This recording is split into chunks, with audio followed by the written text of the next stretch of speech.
about to enter another dimension, the dimension of truth, unfiltered and uncensored. Welcome to the Raw Feed with Gary Franchi. Welcome to the Raw Feed, where we bring you unfiltered truth. I'm Gary Franchi. The fight for truth starts now.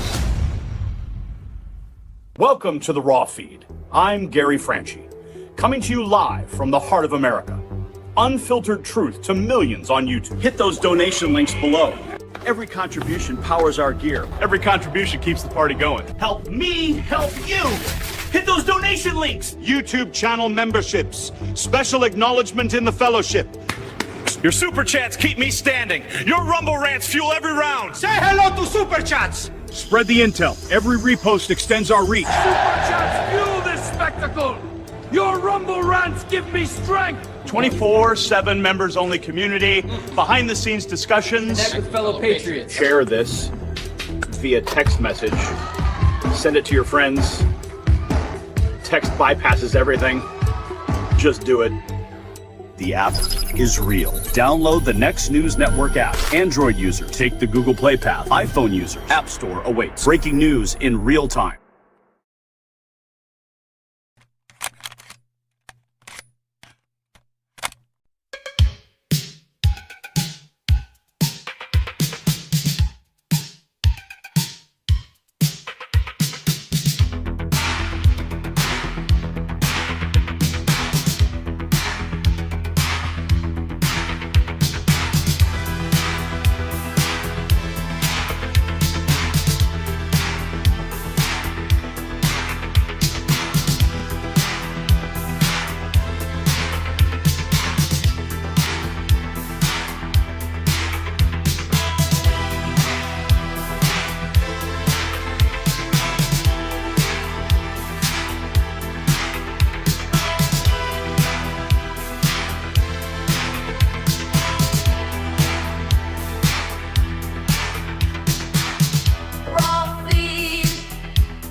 Oh, hey, we're live. Okay, well, sorry, I was just texting the link out to my friends, and that's what you should be doing right now as well. Welcome to the Raw Feed, where we bring you the unfiltered truth as the establishment spins fairy tales. I'm Gary Franchi. Tonight, we're diving into the chaos that is gripping America on day 21 of the Democrat shutdown disaster.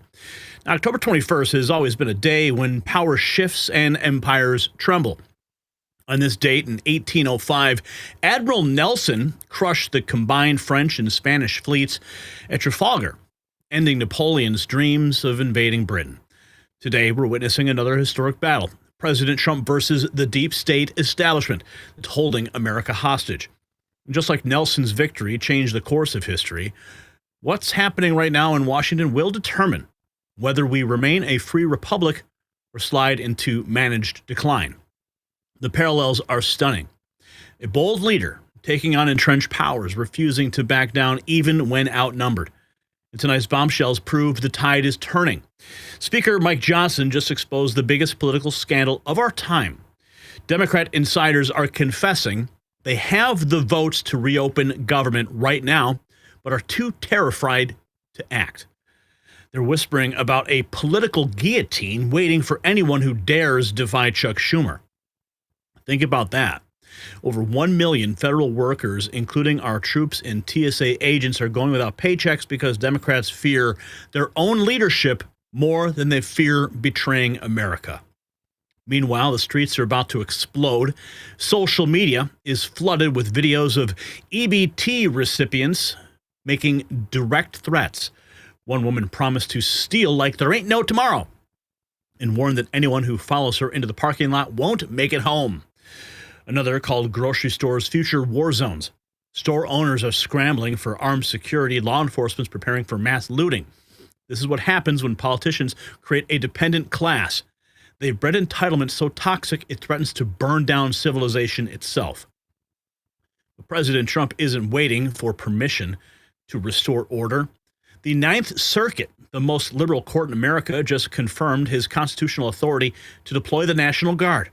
The reaction from Democrat mayors, complete hysteria. California's Attorney General Rob Bonta is vowing to block federal troops in court. San Francisco's David Chu is preparing lawsuits. Representative Zoe Lofgren, get this, threatens to arrest National Guard soldiers who enforce federal law. These aren't public servants. They're anarchist enablers who would rather see cities burn than admit Trump was right. And the results speak for themselves. In Memphis, just a week of guard deployment, crime has vanished. A young boy thanking President Trump because he can finally play outside without dodging drug dealers. Families are celebrating their first taste of safety in years, even critics admitting that it's working. In Portland's Antifa strongholds, they're crumbling. Orders being restored block by block. And while liberal cities surrendered to reality, the Biden administration, well, those former members are eating themselves alive. Karine Jean-Pierre, yes, KJP, the woman who spent years reading propaganda from her binder, has gone completely rogue on her book tour. She's attacking Democrats for dumping Biden while still insisting that he was sharp as a tack. She's throwing Kamala Harris under the bus while protecting the puppet whose obvious decline she helped hide. And Chris Cecilia finally said what we've known all along. You're entitled to your opinions, not your own facts. The deep state triumvirate isn't faring any better. John Brennan, James Comey, John Bolton, the architects of the Russia hoax, are watching their conspiracy unravel in real time. Justice Department sources are whispering about sealed indictments. Congressional investigators are connecting dots that lead straight to treason. Same men who weaponize intelligence agencies against the sitting president are about to learn what accountability actually feels like. The establishment's mask hasn't just slipped, it's been ripped off entirely.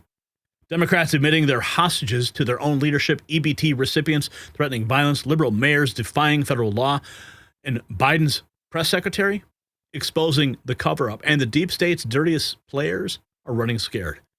This is history unfolding before our eyes, and you're a part of it. You have a front row seat.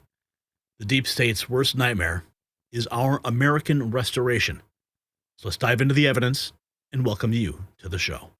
We got Bong James Bong in the house. Heather Reeve, James Fay, Jeanette Johnson, Make Alexandria Go Away. Kim Weig, Daniel Morrison, Heather Reeve, a Ranger in the house, Truthy Ruthie, Alice, the one and only Ron the Don Smith. Kathleen is here, Hot Rod Mike. What's up? What's up? Save the world with DJT. Thomas McCullough in the house. Our fearless White House correspondent is here. What's up, Tommy boy? Good to see you. Implode in the house. Michael Jones, Tracy Hicks, Richard Winger, Cindy, Shauna Gunk, Dave the Patriot, Shane DeYoung, Duplicate, Marla Kepler, Gen X.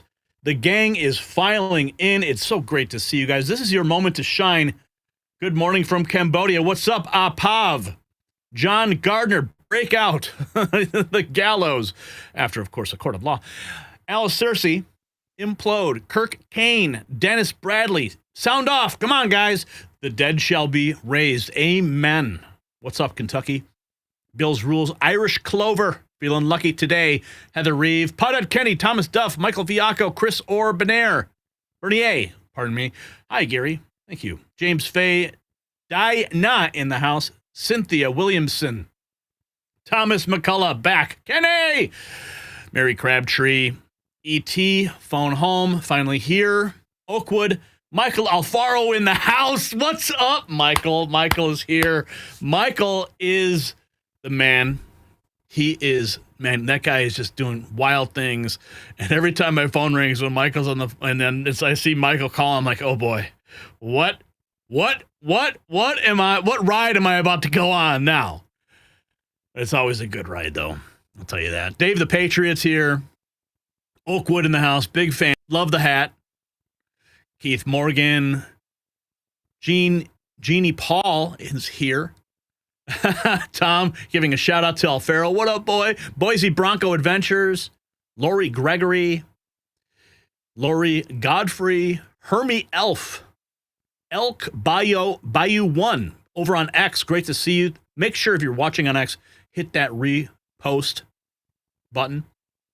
If you're watching on Facebook, go ahead and hit the share to your friends and family. Tori's here. Pam is here. Gen X in Ohio.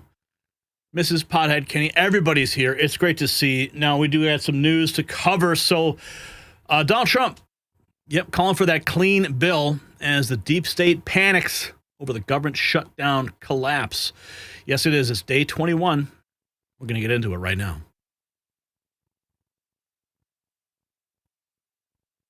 I hope you like that little cinematic adaptation I just prepared for you. Yes, an ongoing series. But listen, the swamp creatures are eating their own. Behind closed doors in the Capitol, terrified Democrats are whispering about the political guillotine waiting for anyone who dares vote to reopen government. Speaker Johnson dropping the bomb that changes everything. Insider Democrats admit they have the votes to end this right now, and the nuclear option is on the table. Chuck Schumer has them paralyzed with fear. While 1 million federal workers suffer without paychecks, while our troops and TSA agents work without pay, these cowards choose their political survival over America's survival. See, the president has a clean bill ready to go. No tricks, no pork, just reopening government. But the deep state would rather watch the country burn than let Trump win. And while Democrats play shutdown games with your paycheck, there is one man who has been preparing Americans for the tough times ahead. Talking about Chuck Norris. He recently made a video. It shocked me. At 84 years old, he's stronger, has more energy than guys half his age, and it's all because of one simple change. Even through government chaos and uncertain times, Chuck stays combat ready by addressing 3 things that sabotage our health as we age. His wife started doing it too. She looks and feels 10 years younger. When the establishment fails us, we need to be at our strongest. Chuck's method is so simple, yet so powerful. Visit chuckdefense.com/next or click the link below to watch the video, because when Washington shuts down, your health shouldn't. Again, chuckdefense.com/next. Prepare your body for whatever comes next. And we thank Chuck Norris for sponsoring this program. Now let's dive into the tweets and posts that we've got bookmarked on X that expose exactly how this shutdown conspiracy is playing out. Now make sure you watch the screen as we go through these bombshell revelations from the insiders and officials. But starting first with President Trump, just a few hours ago, he had an event in the new Rose Garden Club. Rose Garden Club, Mar-a-Lago Club, yes, they're very similar, even the umbrellas. President Trump, though, addressing the Democrat shutdown. Let's jump to the president in the Rose Garden. We've already seen the impacts of the dangerous game that they're playing. Democrats are causing delays in our air traffic control system. So important. Wow. We wouldn't have had, this Pete Buttigieg, he spent billions of dollars on fixing the air traffic control. They'd use copper wire going into glass wire. Any union electrician here or any non-union electrician would say you can't hook copper into glass. It doesn't work. They spent billions of dollars. They turned on the system, and it was stone cold blank. We're getting a brand new system. We have bids out now. We have 3 great companies bidding, and I want one bid. Sean Duffy's doing terrifically. I want one bid. I want just bid, and they're responsible for everything. Not where they had like 1,000 contractors. Every contractor, they were all running around. In the end, if one of them does a bad job, we want to be able to blame somebody, and it's going to be one of the very big companies because there's a lot of interest in it. So the air traffic control system is going to be rebuilt. Over 1 million federal workers right now, as you know, are going unpaid. That's the Democrats' fault. Wow. And children, tourists, unable to visit the museums in Washington, D.C., that we now have beautiful, safe streets, but we don't have the museums open. We should probably just open them. But we are doing things that nobody's ever done, nobody's ever seen. So all of this and the pain that the Democrats have caused during this reckless and completely unnecessary affair, and you could call it the Schumer shutdown or the Democrat shutdown, you can call it whatever you want. And we've already seen the impacts of the million federal workers. Nope, not getting paid. President Trump calling on every Senate Democrat to stop the madness. Today I'm calling on every Senate Democrat to stop the madness, to let our country get back. In the greatest moment in the history of our country in terms of wealth, in terms of job creation, and in terms of investment coming in, these guys go on strike. It's really a shame. So I'm asking them to be smart. It's not working. They're getting killed in the polls. The public understands what they're doing. They're doing the wrong thing. Today I'm calling on every Senate Democrat to end the frickin' madness. Senate Republicans writing 7 hours ago. Some Republicans writing, "This is deranged." Senator Heinrich says he will not vote to pay our troops, TSA agents, or law enforcement because it gives the president more leverage. Think about what he's saying here. TSA agents, troops, just political pawns in their game to hamstring the president of the United States and our country at large. Some Republican senators have pushed a bill that would pay government workers who have not been furloughed as part of the government shutdown. Those who have been furloughed would still be without pay. Is this something you would support? I'm not going to pit some of my government employees against other government employees. I think that just gives the president more leverage to really make the situation worse and treat some government employees with incredible disdain. We've already seen a lot of government employees fired during the shutdown who didn't need to be fired. This is an administration that's very hostile to government employees. I have a lot of those folks in my state, and I'm not going to turn my back on any of them. So some Republican senators have his leverage. Wow. Talking out of both sides of his mouth. Here's a TSA agent appearing on MSNBC urging Democrats to pass the clean CR. To get involved in their message is to do their jobs on Capitol Hill, which is fund the government, keep it open, just like we come to work every day. We take an oath to protect and uphold the Constitution. They should be doing the same. We don't want to get involved in a political component. We're tired of being political pawns on a chessboard for either party to be used as pawns. What do you think of what the Democrats are arguing, which is that they need to keep going on this because they have to get health care subsidies extended? They're gonna run out, and they need folks to get this money. Bernie Sanders says 50,000 people a year could die if they lose access to health care. Yeah, well, that's for political. Because they have to get health care subsidies extended. They're gonna run out, and they need folks to get this money. Bernie Sanders says 50,000 people a year could die if they lose access to health care. Yeah, well, that's for political negotiators to negotiate, and for them to negotiate, I think they've made their point. So it's time for them to return to the bargaining table, address these issues. But passing a continuing resolution is the opinion of the union and allow folks to address these issues as they should.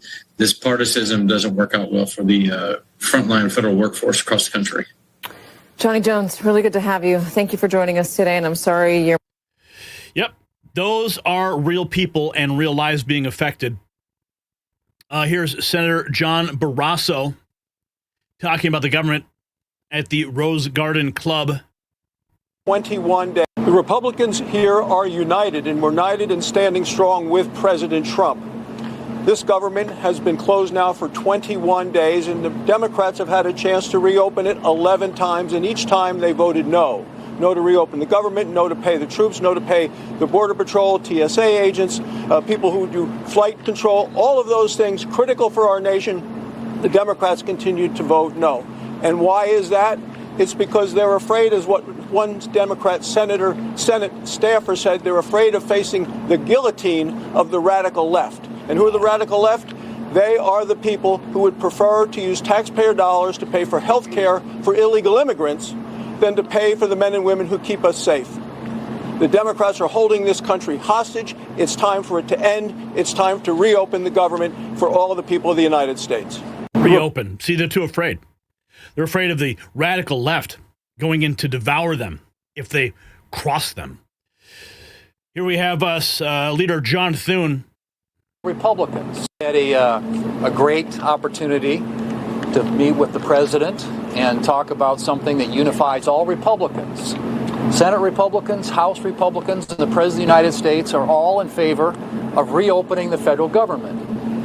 In fact, so much so that we've now all voted 11 times to reopen the federal government. But the longer the federal government stays closed, the more the impacts are being felt. Travel delays, benefit delays, farmers are being impacted, millions of people going without paychecks. That's what this government shutdown, Democrat government shutdown, is bringing to the American people. So we're hopeful that this will be the week when we break out of this and the Democrats come to their senses and decide to open up the government. We're going to give them several opportunities, as you know, to do that. We'll have another vote on the continuing resolution tomorrow, which is sitting at the desk of the Senate, can be sent down here to the White House, signed into law. The government would open up immediately. We're also going to vote on a Ron Johnson resolution that essentially would pay anybody who's currently working. So we'll see how the Democrats react to that. But the truth of the matter is you have a bunch of people here, a united team that believes profoundly that we need to get our government open. And if the Democrats want to talk about subjects unrelated to the government, getting the government open again, we're happy to have those conversations. But we've repeatedly now gone through this, and at some point the Democrats are going to have to say yes for an answer. We want a normal appropriations process. We want to give them an opportunity to sit down and litigate some of the issues they want to talk about, but that can't happen until the government gets opened up again. They do not care at all. They'd rather see this country burn to the ground than give President Trump a win. Here's more from Thune. People keep saying negotiate. Negotiate what? All right, they just had the 11th vote, still closed. 12th vote on the horizon. Dollars in new spending. This is about opening up the government. We have offered them several off-ramps now. The Democrats want something that's totally untenable, as Senator Barrasso said. I mean, they want $1.5 trillion in new spending. They want free health care for people who are non-citizens in this country. That is just a flat non-starter. It doesn't pass the Senate. It won't pass the House. It won't be signed into law by the President. What you do have is a bill that's passed the House, sitting at the desk of the Senate, that the President's prepared to sign to open up the government. So I'm not sure. People keep saying, negotiate. Negotiate what? I don't know what that is right now. The government needs to open up, and then we're happy to sit down and talk about any other issues that Democrats want to talk about. This is about that's opening the point. You get the CR going, government reopen, then you can have those discussions that they're screaming about. But they know those discussions won't go anywhere because we have the majority. It's ridiculous. The only leverage they have is this shutdown. Rapid Response 47 says, someone please tell Pocahontas that the clean bill to reopen the bill to reopen the government is a clean funding bill. There is nothing to negotiate. Radical Democrats like her Want to restore free health care benefits to illegals, which is not going to happen. Pay our workers and reopen government. Here is Pocahontas. She is 1/1000th Native American, according to her own ancestry DNA records. Here she is on MSNBC. You see the where does this end? How do you see the off-ramp happening? I think it ends when Donald Trump tells the Republicans, okay, sit down now and negotiate. Then where does this end? How do you see sit down and negotiate? There's nothing to negotiate. We do not negotiate with terrorists. Speaker Johnson revealing Democrat insiders are admitting privately they're terrified of getting the political guillotine if they reopen the government under a simple, clean CR. We have enough votes to reopen the government. Simple facts. We mean nonpartisan CR, they're going to get hammered. Another insider said in that same story, quote, we would have enough votes to reopen the government if people were not terrified of getting the guillotine. Okay? They mean it metaphorically, but in a political sense, that's exactly what they're concerned about. Now think about the fact that we're just laying out here. These are simple facts. We come out here every morning and remind the American people of what's going on. Do not let them distract you from the facts. The American people would have an open government if Democrats were not terrified of their radical base. That is the headline. Every single one of you should write that. And that's the ugly truth. The Democrats are not governing in good faith. They're covering their own tail. They're out here decrying the so-called forthcoming health care crisis, they say. It's the one that they themselves created. The Democrats created Obamacare. They're the ones that created a subsidy with an expiration date. They're the ones that did all of this. Republicans are trying to fix it. And they're trying to blame Republicans for the crisis they themselves created. They cry foul when we won't bail them out of their own shutdown. I don't have anything to offer, as I've explained. I don't have any partisan priority I can pull off of the CR to make it more palatable for them. There's nothing to negotiate. They just have to do what they've always done in the past, that they did 13 times during the Biden administration, and they did as recently as March of this year, to open the government so that people can get their services and their paychecks. What is the nuclear option? Ending the filibuster. That's on the table. Senator Ashley Moody, the Democrats, you got to do what's best for this country. The topic of conversation needs to be, how do we impress upon the Democrats that the time for you to shore up your radical cred, the I Hate America rallies and theatrics are over. You have got to do what's best for this country, the people that are relying on paychecks to provide for their families. You need to buck Schumer, man up, and vote for this bipartisan clean funding bill so we can open back up this country. It is incredibly important that the Dems understand this is on them. We voted 11 times last night, the 11th vote, and they continue to keep this government shut down for nonsense to appease some radical base, and I assume so that Chuck Schumer can shore up his radical creds. Yeah, the topic of conversation needs to be... The radical left is holding this country hostage through their puppet Chuck Schumer, who is happy to take a knee with them. Senator John Barrasso says Republicans are united. We're seeing here Democrats practicing the politics of pain. Huh. Oh, my God. TSA agents, Republicans are united, and I expect the president to say, stand strong. What we're seeing here are the Democrats practicing the politics of pain, and it's the American people who are suffering the pain. And it's the millions of military members, TSA agents, Border Patrol, people who go to work every day, and they're wondering when will they get their next paycheck. I talked to someone in Wyoming yesterday who's in that category, and they're saying, still got to put food on the table, try to feed the kids. How are we going to do that? The Democrats don't seem to care about any of those Americans. They care more about the people in their left wing who want to provide health care for illegal immigrants paid for by taxpayers rather than pay the men and women in uniform. It's wrong. They're afraid of their liberal base. Republicans... Sounds kind of treasonous to me. I don't know. I'm not a legal scholar, but maybe someone will weigh in the comments. Daily Wire, Caroline Levitt posting this. For the record, President Trump wants everyone to get paid because he wants to reopen the government. She was quote tweeting the Daily Wire 24 hours ago. If Congress just said we're not going to take our paychecks until we figure this out, that would be a noble step in the right direction. Bernie Sanders entering the hen house at The View.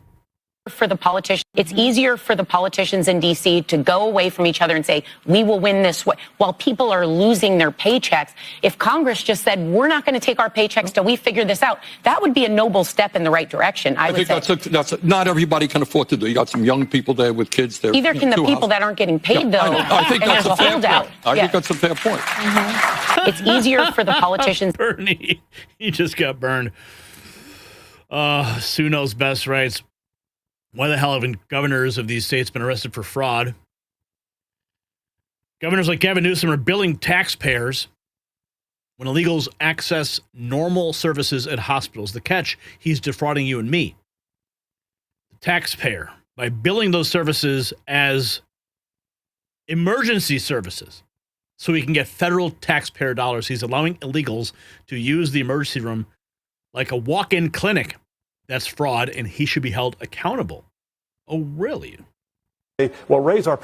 Illegal immigrants are not the reason why our healthcare system is broken. Yeah, it's not deflection at all. In fact, I brought receipts. So here's the CMS, the Center for Medicaid and Medicare Services, right here with their press release earlier this year saying they were having to increase their oversight on states like California who were abusing Medicaid and classifying it as an EUSA, an emergency system, when it wasn't.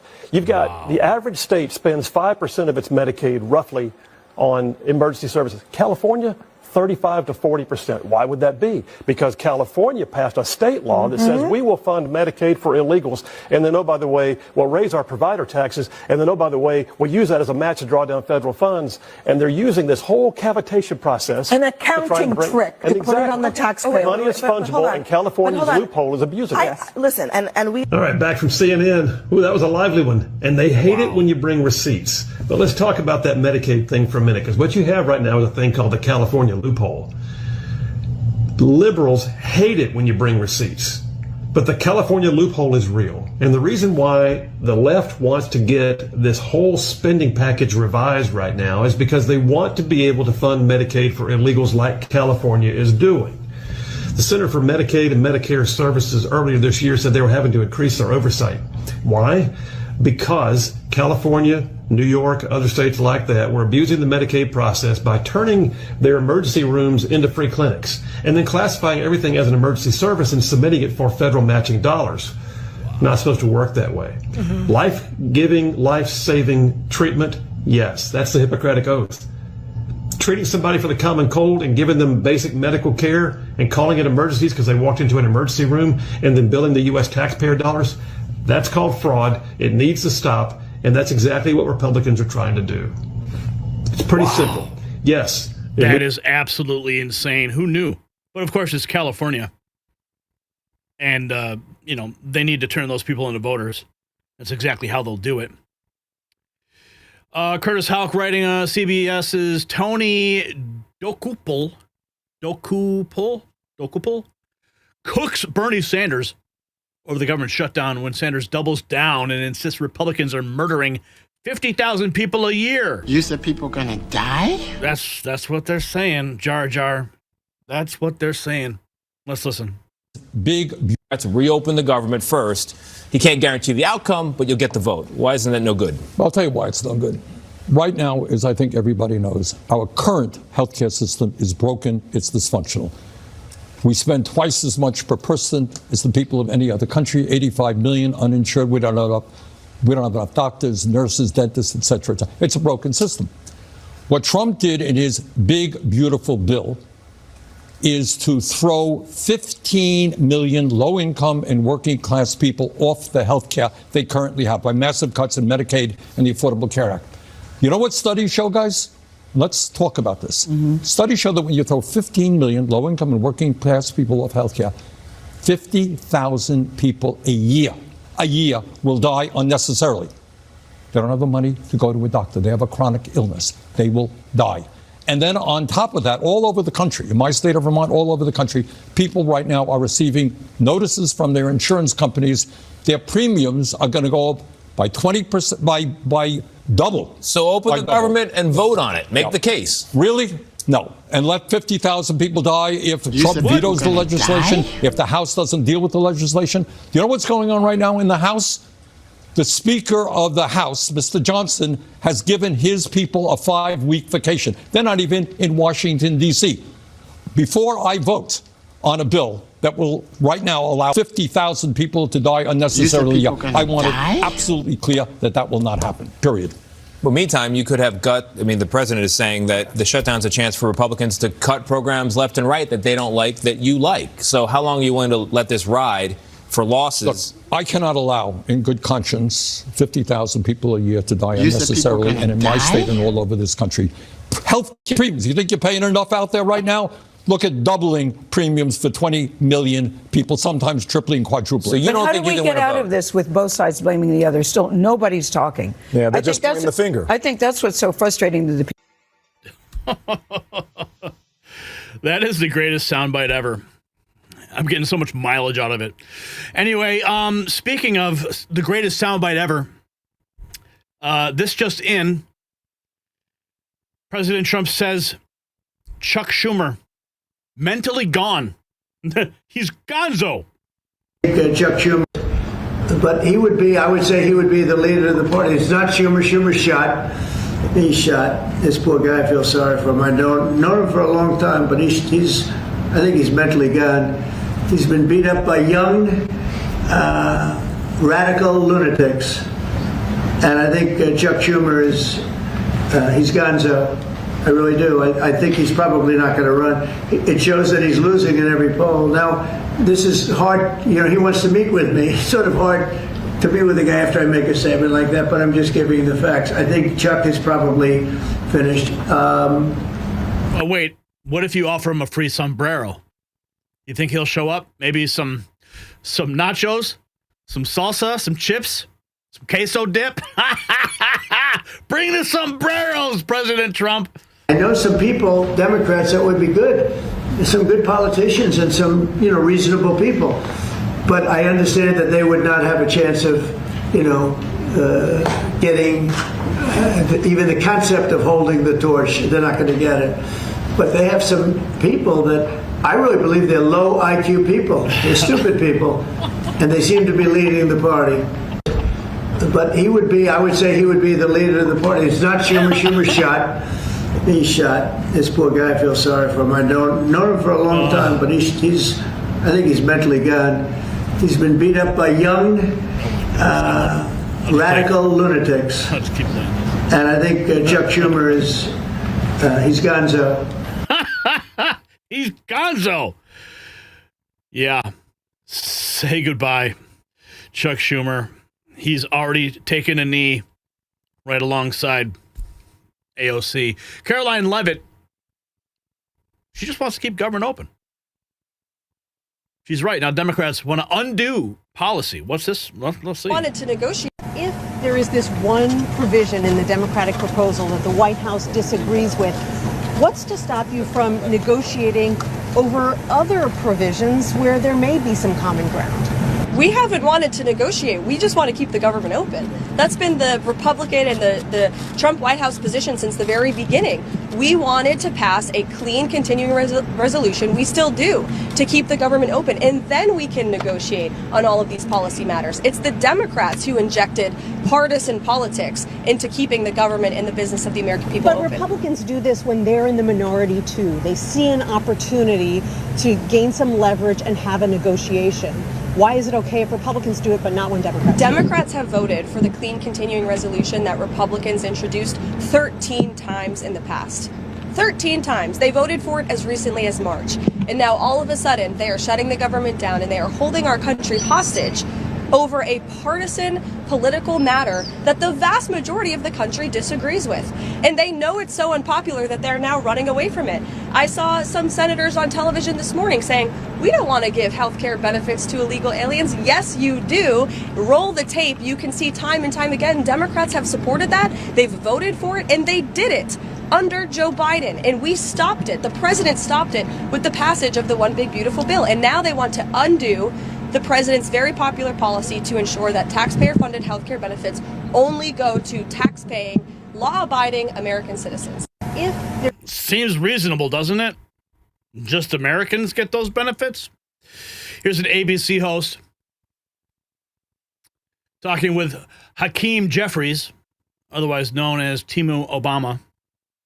Now, what Senator Thune is offering there is to have a vote on a Democratic or bipartisan plan to extend those subsidies so people's premiums don't go up, as they will now dramatically in January, if the Democrats simply agree to vote to have that temporary funding extension. Is that something you would be willing to agree with? You get your vote on health care, but you also reopen the government. I think what we've said is that we will not support a partisan Republican spending bill, which is the bill that they continue to bring before the Senate and that emerged from the House, if that bill guts the health care of the American people. What Senator Thune is offering. Oh, yes, but if they end the filibuster, then they don't need those Democrats anymore. If you got value from this report, tap subscribe. My final thought is next. So this is the smoking gun, folks. Democrats holding America hostage, not for principle, out of pure cowardice. They know Trump's clean bill would work. They know federal workers are suffering. They know our military deserves their paychecks. But they're more afraid of Chuck Schumer's revenge than they are of betraying the American people. Think about that. Elected officials admitting they have the votes to help you, but refusing because they might lose their cushy committee assignments. Senator Barrasso nailed it. This is the politics of pain, and you're the one feeling it. While Pocahontas Warren and Bernie Sanders scream about health care for illegals, saying everyone's going to die. You said people going to die? That's what they keep saying. Real Americans can't pay their mortgages. The establishment wants you broke, scared, and dependent. So here's my question. Should any politician who admits they're too scared to vote their conscience be immediately recalled? Yes or no? Drop your answer below and make sure you check out our merch shop and show America where you stand, because it's still open. The link is in the description. All right, let's see where we are right now. Do we have any super chats to speak of? We're going to find out in a second here. Okay, checking in to see if we have super chats. Where are we at? No. Oh, holy cow, what happened here? We have $69 in super chats? How did that even happen? This is wild. Okay, so we've got Duplicate becoming a member of the Next News Network team. Welcome. Welcome to the family. Patty, Lou, Steffi, Bella, Carol, all becoming members. James Fay dropping $10. What is up? Thank you. That is awesome. Thank you for that, James. We also have Mike, who has just become a member. No, has dropped $5. Hello, sir. Thank you for doing the will of Jesus is our Lord. He is awesome.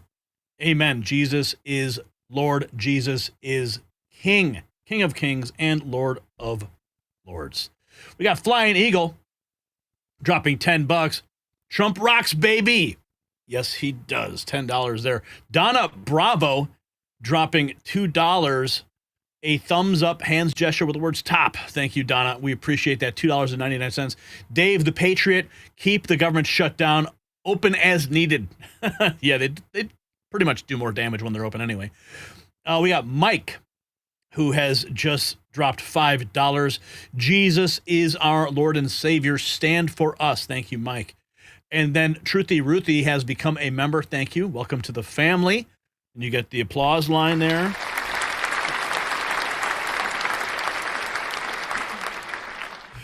Okay, and what else we have here? We have Chris becoming, $5 from Chris. Thank you, Chris. We got Flying Eagle dropping $10. Thank you. Here in San Jose, California, the fast food industry has been overran by those from south of the border, of which I have no idea how many are illegal. Wow. Dave the Patriot, hit Gary's like button. Have you done so? Have you hit the like button yet? Thank you, Dave, for reminding everybody. And we got this from our Boyd dropping $10. Big news from the Glock Corporation over the last couple days. Info is everywhere.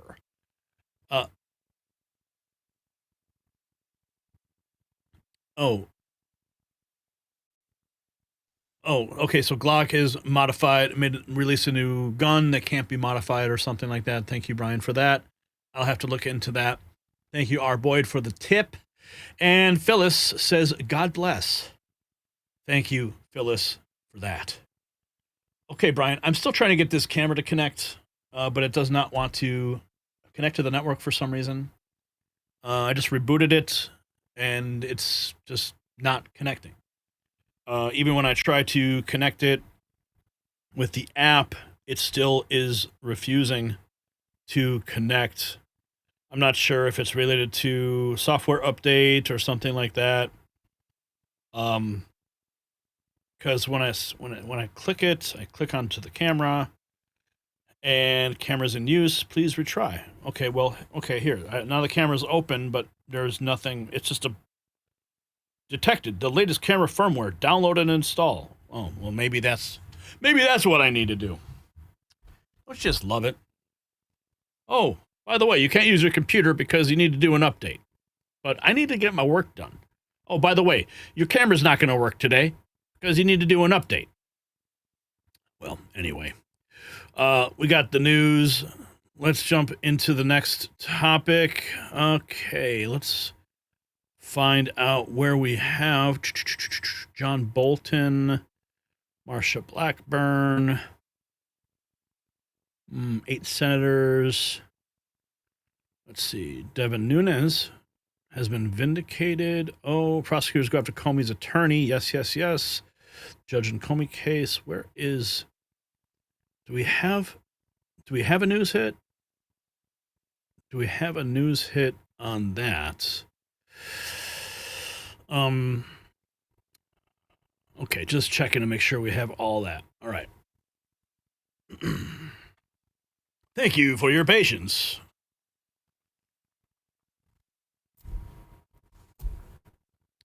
The architects of the Russia hoax are running scared. John Brennan gets some really bad news today. James Comey, John Bolton, the unholy trinity of the deep state subversion, all watching their house of cards collapse in real time. These are the men who weaponize our intelligence agencies, who leak classified information, who try to overturn a presidential election through lies and manipulation. For years, they strutted around cable news shows, playing the victim. But now the hunters have become the hunted. Justice Department sources are whispering about sealed indictments. Congressional investigators are connecting dots that lead straight to treason. Same officials who spied on Trump's campaign are about to learn what accountability feels like. The revenge era is not here. It isn't coming. It's actually here. Now, while the deep state trio faces justice for their crimes, I'm experiencing a health revolution that's giving me the energy to cover every twist of their downfall. Jonathan Otto introduced me to red light therapy, and it has been transformative. My mental clarity for analyzing the web of lies sharper than ever. The chronic fatigue from years of fighting the information war completely gone. My wife noticed the same benefits. This technology uses specific wavelengths that NASA research and the FDA cleared. Major medical studies show 300% faster healing and cellular regeneration. While Brennan, Comey, and Bolton age rapidly under stress, we're reversing our biological clock. Visit myredlight.com and use code NNN at checkout because outlasting the deep state requires peak performance. myredlight.com. Use the code NNN. You'll find it linked in the description. Now, the tweets that we've gathered paint a picture of panic at the highest levels of the deep state. Let's take a look at what's been revealed about Brennan, Comey, and Bolton as their conspiracy unravels. This is the big story today. We have this. Brennan has now been referred to the DOJ. And remember, it's our DOJ now. Our DOJ. House Chair Jim Jordan referring former CIA Director John Brennan to the DOJ. He knew this was coming. Alleging false testimony about the Steele dossier's role in the 2016 Intel assessment. If intelligence leaders can mislead Congress without consequence, the truth itself becomes classified. When power hides the truth, Congress refers ex-CIA chief for alleged false testimony. Game over, Brennan. This is a beautiful day. But this is the first step. All right? I know how you guys feel about Jim Jordan. You feel like these congressional committees, they go nowhere. We see, referrals to the DOJ for indictments, but nothing ever happens. But remember, those indictments were handed to a DOJ that was run by the Biden administration. That's why nothing ever happened. The indictments just died, thrown in a drawer and forgotten. But we're in a different era now. Now we're finally seeing justice, my friends. And yes, justice moves slowly. We have to have patience. We all want justice immediately, but give it time. Okay? We just saw John Bolton. What happened? He had to turn himself in. We saw Comey turning himself in. We're seeing Letitia James panicking. I mean, Adam Schiff under investigation, mortgage fraud. These are all great things. I want to see Dr. Fauci put on that list somewhere. Let's just hope and pray that happens. So let's talk about this for a second. This is wow, Bolton. This is crazy. Faced with his wife and daughter going to jail, Bolton is going to have to cooperate with the government pretty quickly. Now, if you don't know the facts of the case, he shared the classified information with his wife and his daughter through an email account. Like, really, dude? You couldn't just have a conversation over dinner? In your house? From what I understand, Bolton had a skiff in his house, so he could handle classified materials, but that skiff was dismantled. So he decides to send classified materials through his AOL account to his wife and daughter. It just shows you the judgment of this guy. Now, Svetlana Lokova writes, Bolton leaked through his wife. No wonder she looked like she's seen a ghost when the FBI raided their house. Look at the terror on her face. This was when that raid took place. Looks like she might be going to jail. Now, let's see here. Brennan went to Obama. Chicago One Ray. John Brennan went to Obama, told him Hillary Clinton was going to invent a Russia collusion theory to distract from her email scandal. This is 100% treason. Raise your hand if you want Brennan to get the maximum sentence allowed. This is Laura Ingraham on Fox. Durham's report what U.S. intelligence knew back in 2016. Sources telling Fox News Digital that the U.S. intel had credible foreign sources indicating that the FBI would play a role in spreading the Trump-Russia collusion narrative. That was before the FBI launched its controversial probe. Now, CIA Director John Ratcliffe is expected to declassify intel from former special counsel John Durham's report on the origins of the FBI Trump campaign probe. Here to discuss what's next in this investigation and the legal ramifications for the big... Of course, that information was declassified. The paper trail leads straight to Hillary Clinton, going right to Barack Obama, and then carried out by those crooks. Svetlana, 48 hours ago, going back to the Bolton side of this, looks like I was right, she says, as National Security Advisor Bolton appears to have blocked President Trump's declassification of documents about Steph Halper, CIA, FBI, British MI6 operative who coordinated with Chris Steele. President Trump was persuaded by his advisors that the declass would hurt relationships with London. I mean, this is how they deceived the president in the first administration, covering their own ass. Brennan's CIA and Comey's FBI ran anti-Trump ops from the UK via Stephen Halper and Chris Steele. Gina Haspel was head of the CIA station in London. Alan Kohler was the FBI liaison. John Bolton knew Halper, and Bolton's aide, Fiona Hill, was close friends with Steele. In 2016 to stop Donald Trump. The false story was fabricated in London by Intel operatives Halper and Steele. And she writes that I had an affair with General Flynn and that I was a Russian spy. This was used to investigate the Trump campaign and later the Trump administration, leading to the appointment of Mueller. They were hoping to impeach the president.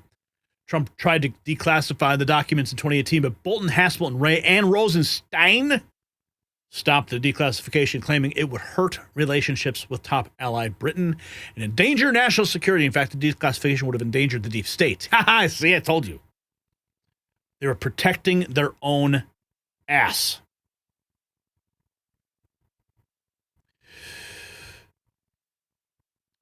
Not only did Bolton push for regime change in wars all over the world, Rick Sanchez writes, but he even called for U.S. citizens to be... What? I'm not even going to read that. For whistleblowing. Now he's facing a lengthy prison time. Former CIA analyst Larry Johnson reveals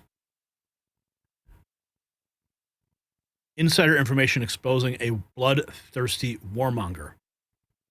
I think Now, John Bolton is just the opposite of you. They love John Bolton. Now, this is Russia Today. Wow, okay. And CNN.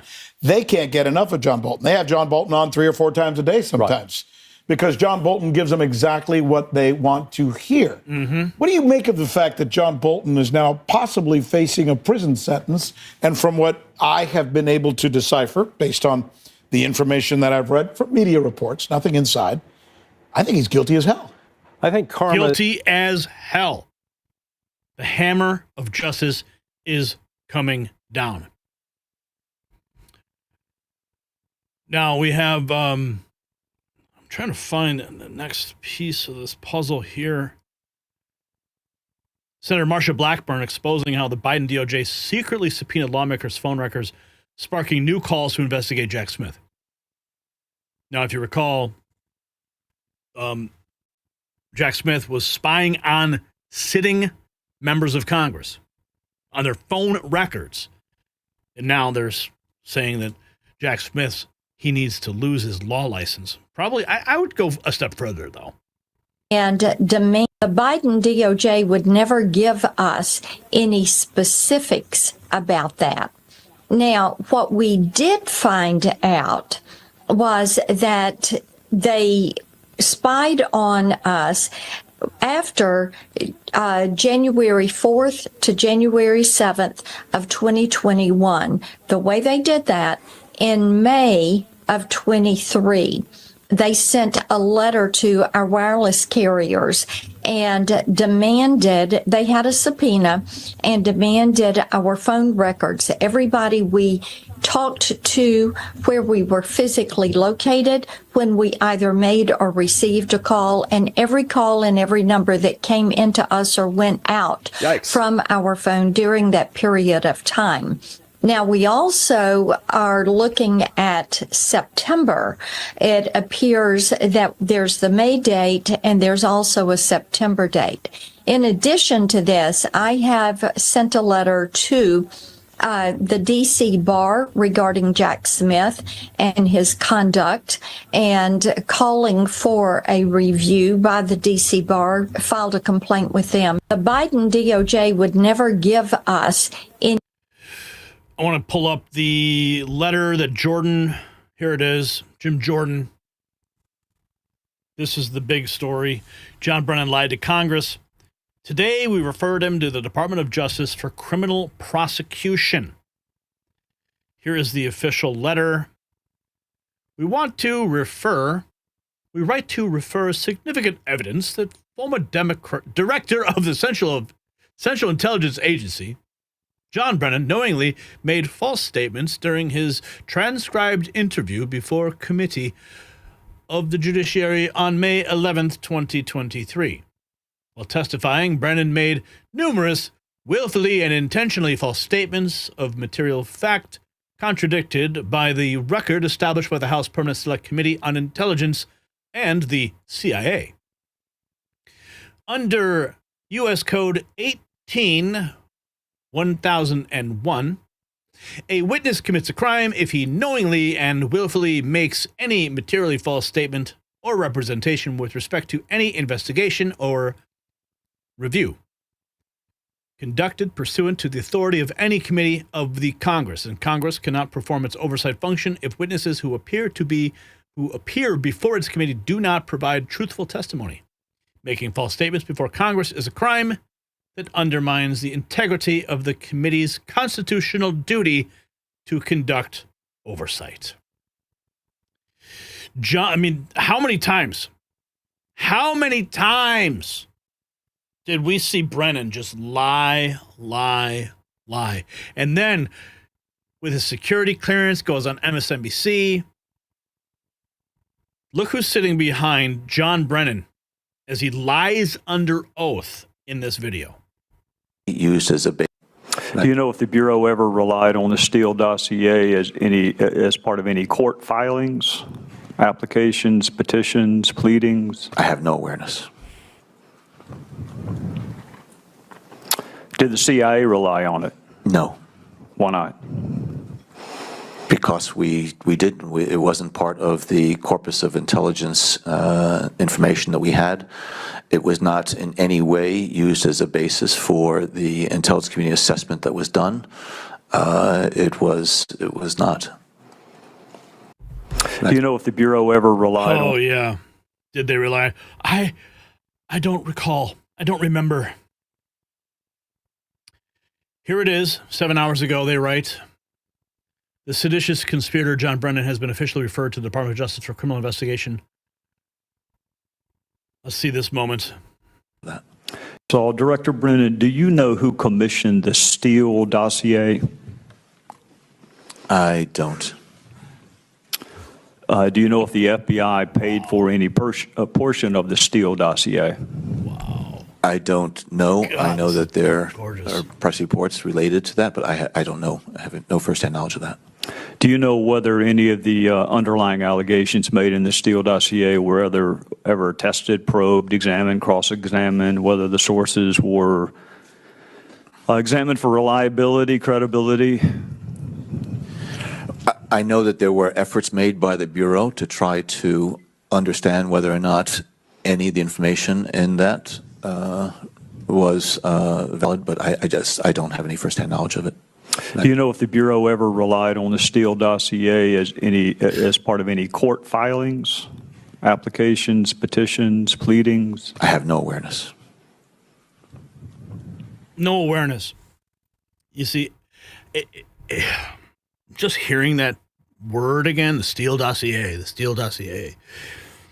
it's so annoying. I remember having to cover it for years as these committee hearings were going on. And I know you guys are burned out on it too. Russia hoax, Russia collusion. I mean, we're all totally burned out on this. But we have to remember that this time, it has all new meaning. While these clips that we're playing for you are just pieces of evidence, it all has new meaning because this is now justice finally happening. Jordan referring him to the DOJ. And there's Kash Patel sitting behind Trey Gowdy in that moment. And who is now the head of the FBI? Kash Patel.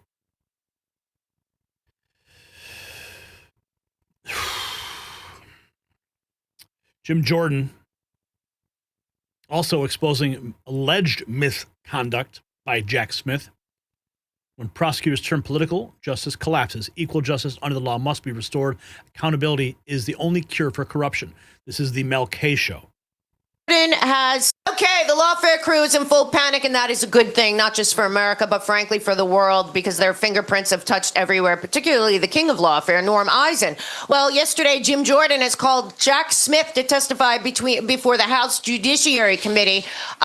Finally, so Jim Jordan has summoned sent a formal letter stating that Jack Smith, who led 2 prosecutions against President Trump that were dismissed after the 2024 election, is ultimately ultimately responsible for the prosecutorial misconduct and constitutional abuses that occurred under his counsel, whatever the case may be. We know that many people, including Ed Meese and others, wrote that his being a special prosecutor or special counsel was illegal to begin with.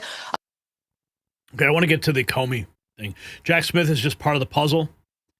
He was the attack dog for the Mar-a-Lago raid, going after Trump there. But we're learning now, Jim Comey. Okay, Jim Comey. Prosecutors now going after Jim Comey's attorney, Patrick Fitzgerald. This is even on CNN. They're reporting this. Okay, fine. Prosecutors going after Comey, attorney. Justice Department prosecutors attempting to bring into court doubts that former FBI Director James Comey's lead defense lawyer can represent him fairly, given Comey's history of being investigated in a new legal dispute in the case that Comey's team had already called an effort to defame.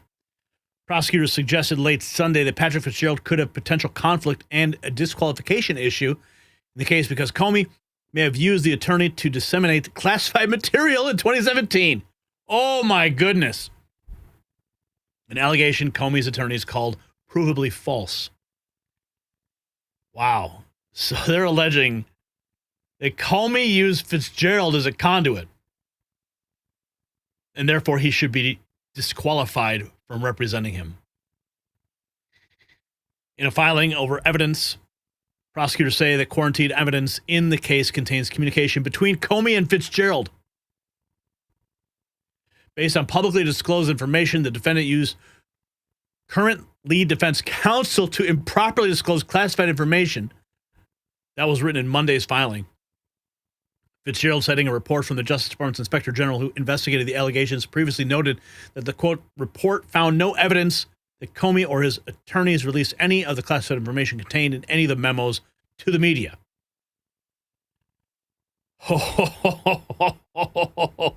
Nice. Nice action. Oh, and what do we have about Tish James? Or next, are you familiar with the website OnlyFans, my friend? Have you heard? No, I have not. Okay. OnlyFans is where girls like this who want to make some extra dough on their bodies go and pose in nothing or next to nothing, and they can make a lot of money doing that. And that's what Letitia James's grandniece is doing. Kayla, not to be confused with Nakia, the fugitive. Here she is. Here's the Kayla, the other accused felon that she's harboring in her other property. She's 21. She's an OnlyFans star with a public X-rated social media presence. She was charged in April 2024 with lying about her felony criminal record when she tried to buy a gun in Suffolk, Virginia, according to court documents. What? Kayla was legally disqualified from owning a firearm, reports the New York Post, due to an August 2020 felony charge of malicious wounding. What is that, you might ask? Virginia law defines it as a crime in which a person, quote, shoots, stabs, cuts, or wounds any other person, or by any means causes bodily injury with the intent to maim, disfigure, disable, or kill. Since Thompson Harrison was a juvenile at the time, the records are sealed. When she was just 15 years old back in 2019, she was also caught up in the criminal hijinks of her big sister, Nakia. That's the lady at the first property, who is a wanted fugitive by the North Carolina authorities. So somehow she was caught up in Nakia's alleged criminal wrongdoing as well. Oh, Tish James, man. She's got a pretty messed up family. And one of them living in Tish James' home. Okay, Brennan lied to Congress. Nobody is above the law. Devin Nunes has been completely vindicated. 20 CIA and FBI insiders have come forward revealing that Barack Obama and his chief of staff, along with CIA Director John Brennan, orchestrated the fake Russia hoax, manipulated intelligence to undermine the 2016 election, and bury the evidence in the CIA vault for years. Back on March 21st, 2017, Nunes went to the White House to warn President Trump about the coup against him. I remember that so clearly. Very next day, he held a solo press conference confirming Obama had indeed spied on Trump in his campaign. By April 17, 2017, Nunes was forced to step down from the House Intel Committee's investigation thanks to Paul Ryan's betrayal. It's time to honor him with the Presidential Medal of Freedom. Nunes was trying to warn us then. I'll never forget that. A few things here. Let's go back to that moment. Good morning, or good afternoon, everyone. I recently confirmed that on numerous occasions, the intelligence community incidentally collected information about U.S. citizens involved in the Trump transition. Details about U.S. persons associated with the incoming administration, details with little or no apparent foreign intelligence value, were widely disseminated in intelligence community reporting. Third, I have confirmed that additional names of Trump transition team members were unmasked. And fourth and finally, I want to be clear, none of this surveillance was related to Russia or the investigation of Russian activities or of the Trump team.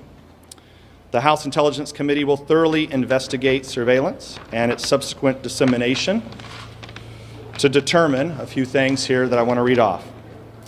Who was aware of it, why it was not disclosed to Congress, who requested and authorized the additional unmasking, whether anyone directed the intelligence community to focus on Trump associates, and whether any laws, regulations, or procedures were violated. I've asked the directors of FBI, NSA, and CIA to expeditiously comply with my March 15th letter that you all received a couple weeks ago, and to provide a full account of these surveillance activities.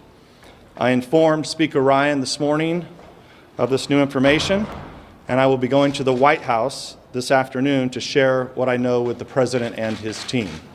Before I get to questions, I want to say that, as you know, there's just been what appears to be a terrorist attack in the United Kingdom. Obviously very concerned, and our thoughts and prayers go out to our... This is only the beginning, my friends. Brennan finally getting referred to a DOJ that's on our side for once. Justice is moving slowly, but it's happening. Former CIA Director Brennan referred to the DOJ for criminal prosecution. If you got value from this report, tap subscribe. My final thought is next. So the tables have turned patriots. Brennan, Comey, Bolton spent years hiding behind classification stamps and media protection while they sabotaged a duly elected president. They thought their deep state credentials made them untouchable. Well, they thought wrong. Every leaked memo, every FISA abuse, every lie to Congress is documented. The same surveillance state they built to target Trump supporters is now their worst nightmare. These men didn't just betray a president. They betrayed their oaths, their agencies, and every American who believes in the rule of law. The revenge era isn't about petty payback. It's about justice delayed finally being delivered. No more immunity deals, no more friendly CNN interviews, just cold, hard accountability. So here's the question. Should Brennan, Comey, and Bolton face military tribunals for their coup attempt? Yes or no? Let me know in the comments. And if you want to support our work, pick out your favorite American badass, head on over to our merch shop and show you stand with justice. It's linked below.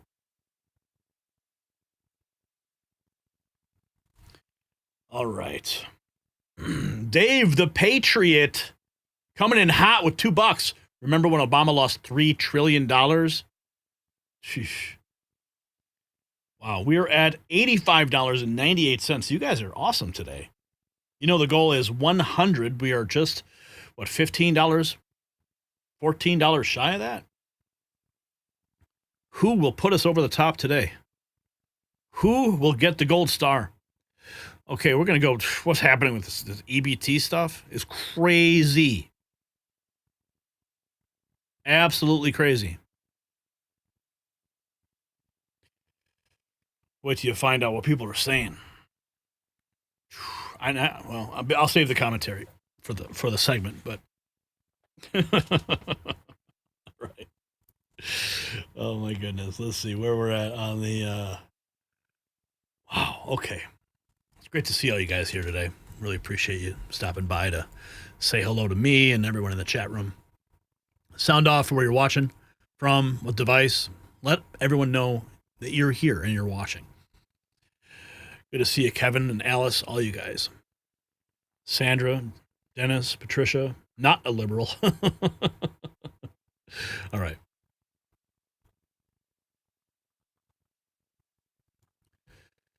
America's cities are one EBT glitch away from total anarchy. Videos are flooding social media showing benefit recipients making bone-chilling threats. They're not asking for help. They're promising violence. One woman warned that if her card doesn't work, she'll steal everything and anyone who follows her to the parking lot won't make it home. Another said grocery stores will become war zones. These aren't empty threats from random individuals. Remember the summer of love? See, this is coordinated intimidation spreading across every major city. Store owners hiring armed security, police departments preparing for mass looting. Law-abiding Americans are being told to stock up now before the chaos hits. What you're about to see will shock you to your core. And it's all because of Chuck Schumer and his government shutdown. So don't look away. While EBT chaos threatens to tear society apart, I found something that's literally adding years to my life. C60 Evo is the Nobel Prize-winning molecule that made lab animals live 90% longer. Now I know why. My brain fog gone. Joint pain I've had for years virtually eliminated. My wife's skin looks 10 years younger. My energy levels feel like I'm 20 years younger. This molecule, 172 times more powerful than vitamin C and worth more than gold per ounce. Scientist Chris Burres, he's been making this in his Houston lab since 1991. So while others panic about food stamps, I'm focused on cellular regeneration. Visit c60evo.com/NNN and use code NNN for exclusive savings. Transform your health today. The link is in the description. So the evidence is here. We've got it all. Threats of violence, promises of theft, warnings that America's grocery stores are about to become battlegrounds. Now take a look at this. This is from the House Committee on Agriculture. This is what they wrote. 41 million Americans rely on SNAP. But because Senate Democrats continue to hold the government hostage to their far-left demands, these benefits may dry up starting in November. Here is what's happening across the country. Arizona. 1 million residents living in Arizona are not guaranteed their SNAP and WIC benefits next month, as Senator Mark Kelly and Ruben Gallego prolong the government shutdown. California. Senator Alex Padilla and Adam Schiff continue to hold the federal government hostage to their demands, and now millions will not receive their monthly SNAP benefits as well. Colorado. More than 600,000 Coloradans rely on SNAP each month, but they aren't guaranteed their benefits as Senator Bennett and Senator Hick insist on keeping the government shutdown. Connecticut. Senator Blumenthal and Chris Murphy refuse to reopen the government, and hundreds of thousands of residents in Connecticut may now lose their November SNAP benefits. Delaware, 11% of the population relies on SNAP, but Chris Coons and Senator LBR voted 11 times to keep it shut down. Georgia, Senator Warnock and Ossoff are holding the government hostage to their far-left demands, but in Georgia, SNAP recipients aren't guaranteed November's benefits. Hawaii, Mazi Hirono and Brian Schatz voted 11 times to keep the government shut down, imperiling critical food assistance Hawaiians rely on. Illinois, 2 million Illinois residents rely on SNAP, but they won't receive the November benefits. Maryland, 11 times now have voted. Now hungry families in Maryland. Massachusetts, families rely on SNAP to put food on the table. Michigan, 1.5 million people. Minnesota, also. Nevada continues to hold up the SNAP benefits. New Hampshire, New Jersey, millions of families depend on SNAP. Do you see what's happening here? Do you see the picture that's being painted? We're talking about tens and tens of millions of Americans. New York, Oregon, Rhode Island. This thread goes on and on and on. So, what are people saying? Now, if you have small children in the room, earmuffs, guys, or escort them out. Because what you're about to see are some of these folks whose SNAP benefits are about to dry up. And this is what they're saying. It's about to be some. You know what? Since they want to take food stamps away, I'm going to fucking Walmart. I'm going to rack up any damn Walmart, throw that shit right in the basket. I'm coming right about that bitch. Move, get the fuck out of my way. I'm not paying for a damn thing. Y'all got me fucked up. I ain't getting a food stamp on EBT. Oh, watch this. Watch this. I'm about to, it's about to be some bullshit. It about to be some shit. I'm about to go in that bitch masked up, you hear me? Masked up, racking every damn thing up off the damn shelf, throwing that shit in the basket, walking clean up out there. Boy, I got me fucked up, boy. It's about to be Thanksgiving, you hear me? And Christmas coming up, and y'all gonna take away nigga EBT? Oh, nah, y'all got the game really fucked up. Y'all got the game fucked all the way up, son. Believe that. Watch this. Y'all think I'm playing? Watch this, you hear me? Watch this. Watch what I do. Watch what I do. Watch what I do. I'm gonna go in that Walmart with a basket, and I'm gonna rack all kind of shit. I'm gonna throw this shit on the basket. I'm gonna walk right about that bitch. Put this in the car. Phew, I'm out of there. I'm out of there. Gone. I'm out of there. You know what? So, I thought it was actually going to be the air traffic controllers that would get this country back on track because of families complaining in the travel. Well, no. I think we have a whole new problem here. Yeah. All these folks who are not going to get their food stamps, they are about to light up all of these stores, convenience stores, Walmarts, grocery stores. It's going to be mass chaos.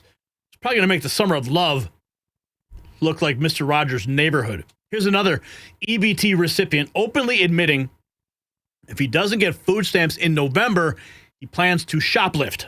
All I know is if I don't receive my benefits this month, the food stamps, I feel bad for the motherfucking shop, right? I will just be rolling my cart out that bitch like I paid for it. But I guess the card just didn't work this month. It'll work next month. I owe y'all now, I guess. Because I'm going to be eating Thanksgiving. Fuck you talking about? I'm eating for Thanksgiving. I don't know what the fuck they talking about. And I'm having turkey, ham, all the good shit. Fuck that shit. All I know is... Oh, that's just two of them, guys. That's just two. Here's an... I mean, therefore I am right. EBT club member threatened that if her food stamps are put on hold, she and her boyfriend will steal food from grocery stores, and he will resort to violence if anyone tries to stop them. All I know is if they stop my food stamps, me and my man will be at the grocery store walking out with two big ass carts, and ain't bet nobody better do nothing because my man coming hard behind me, and it only take him one time to punch your ass. All I know is if they stop my... Threatening violence. That's what's happening right now. People asking now, is this a TikTok challenge? Because everyone's doing it. This must be the 20th I've seen about EBT killing and robbing and looting and threatening those who get in the way. I'm telling you right now, y'all better lock y'all cars at night, lock your cars, lock your house up. If you're one of them people that just leave your car unlocked, parked in your driveway, you better lock it. With the food stamps being gone and people not going to have people going to eat, okay? Nobody's just going to, this is 2025, but nobody's just not going to eat. Food stamps, I'm telling you right now, even with the government shutdown and the food stamps and stuff being gone for next month, and it's going to affect everybody, there's about to be a lot of stuff going on, okay? I'm not even going to talk about it too much because, hey, you know what's about to happen. Lock your cars. Lock them. Y'all better lock your cars. Not even just grocery stores. They are threatening to rob your houses and steal your cars because the government shutdown. Here's another one. A woman warns Trump about canceling her EBT cards. Y'all better stay the fuck out of my way. I'm gonna tell y'all straight up like this. I just got that text that the link is definitely cut the fuck off for November. Y'all better stay the fuck out of my way in these stores. I'm walking out with cards and I'm not paying for shit. Trump, if you want motherfuckers start looting, it's gonna happen. before my kids go broke in this bitch like Jock, I'm gonna be stealing like it ain't no tomorrow. I am going to go in that store, get everything I get regularly. I'm going to bag my shit up, swipe my link card. As soon as that bitch say, ain't no pending balance on there, I'm going to walk the fuck out. And I'm going to have one of my cousins with me that'll punch your ass so hard you going to think a Jet 2 holiday hit your bitch ass if you think I ain't finna walk out that stuff. And please follow me to that motherfucking car. If you feeling motherfucking froggy, bitch, you ain't going to make it back to your motherfucking position at that fucking Walmart store. I'm telling you. I'm going to tell y'all straight up like this. Oh, yeah. Social media is flooded with this stuff. Here's another one. Openly bragging about stealing if their benefits get cut. Bigs. It's the fact that Trump think he doing something by not giving food stamps next month, like bitches don't have purses and bags. Bitch, we're gonna eat, and we're gonna eat good on your dime, ho. Yeah, on the big corporation's dime. Cause what? Food stamp ain't stopping no motherfucking show. You wait and see how hungry people get and see what the fuck happen. Bitch, let me tell you something. Them junkies that be on Baltimore, North Avenue is going to have a field motherfucking day. They're going to make their money on. Okay? You ain't stopping shit. Okay? Because as long as I got a purse, a car, bitch, some car keys, my baby's just going to eat if I have to. I'm going to do what I got to do. Catch me if you can. It's the fact that Trump think he doing something by... Oh, another one. David Sennett. Carla writes, why are food stamp Americans always so fat? Well, it's because, RFK Jr. is trying to address that by restricting what you can buy with those unhealthy products. Anyway, what's this one saying? Many people hate TikTok. So I was scrolling to TikTok and I just saw that next month us low class people, our lower class, we ain't gonna get no motherfucking food stamps. Let me tell you. You know how many people I have seen saying they're gonna go to Walmart and steal? Like, they don't know that we don't give a fuck. Like, either you're gonna give us food or we're gonna take that bitch. Why are they doing this? Like, why are they trying us like this? Like, come on now. We're trying to survive out here. And the way that we survive is by taking shit. So, get it together. Get it together, MAGA. Because y'all motherfuckers are the ones that have more food, that need more food stamps than us Latino and blacks. So, good luck to ya. And you voted for this. Oh my goodness. I don't even like, dude, there's another one. Now threatening to kill Americans. It's from the store, and people are going to start, I'm telling you, this is going to be a thing. People are going to start, instead of stealing groceries from the stores, they're going to start watching people go to their cars. And they're going to take all of their groceries. And you know what the store going to do? Not our problem. Not our business. It's outside the store. They didn't do it in the store. It's not our property. Call 911. Call the authorities. Make a report. They're going to leave your ass for dead. And people are really going to be stealing people carts of groceries out of the grocery parking lot. I'm telling you. It seems like it's headed that way. Now, this is the viral trend right now. Everywhere. Amiri King writes, these videos are everywhere. It's almost like the EBT was just a placebo to keep blacks from stealing. If you can steal, you can stock shelves. Same skill set, different outcome, he writes. Instead, you choose to prove every stereotype true. Stores.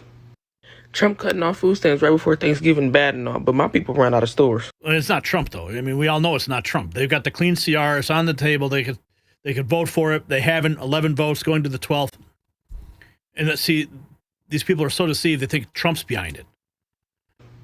With the cart full, I bet it's going to be some turkey on my plate. Ham, mashed potatoes, greens, dressing.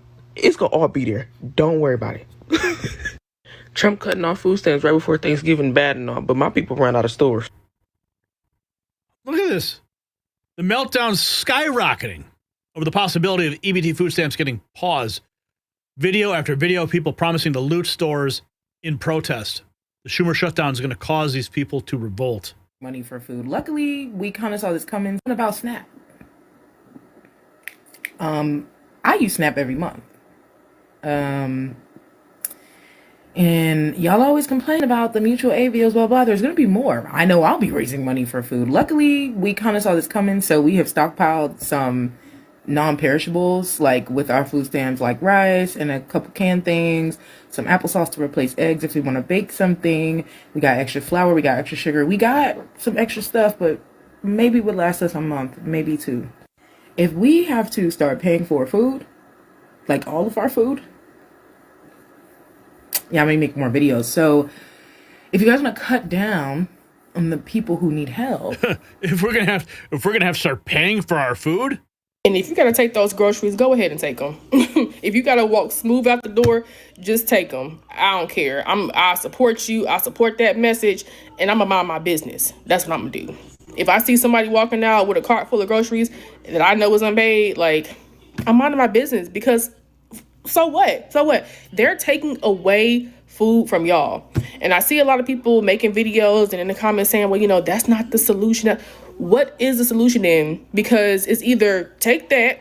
No, the solution is to put pressure on Chuck Schumer and your senators to vote for the clean CR. That's the solution.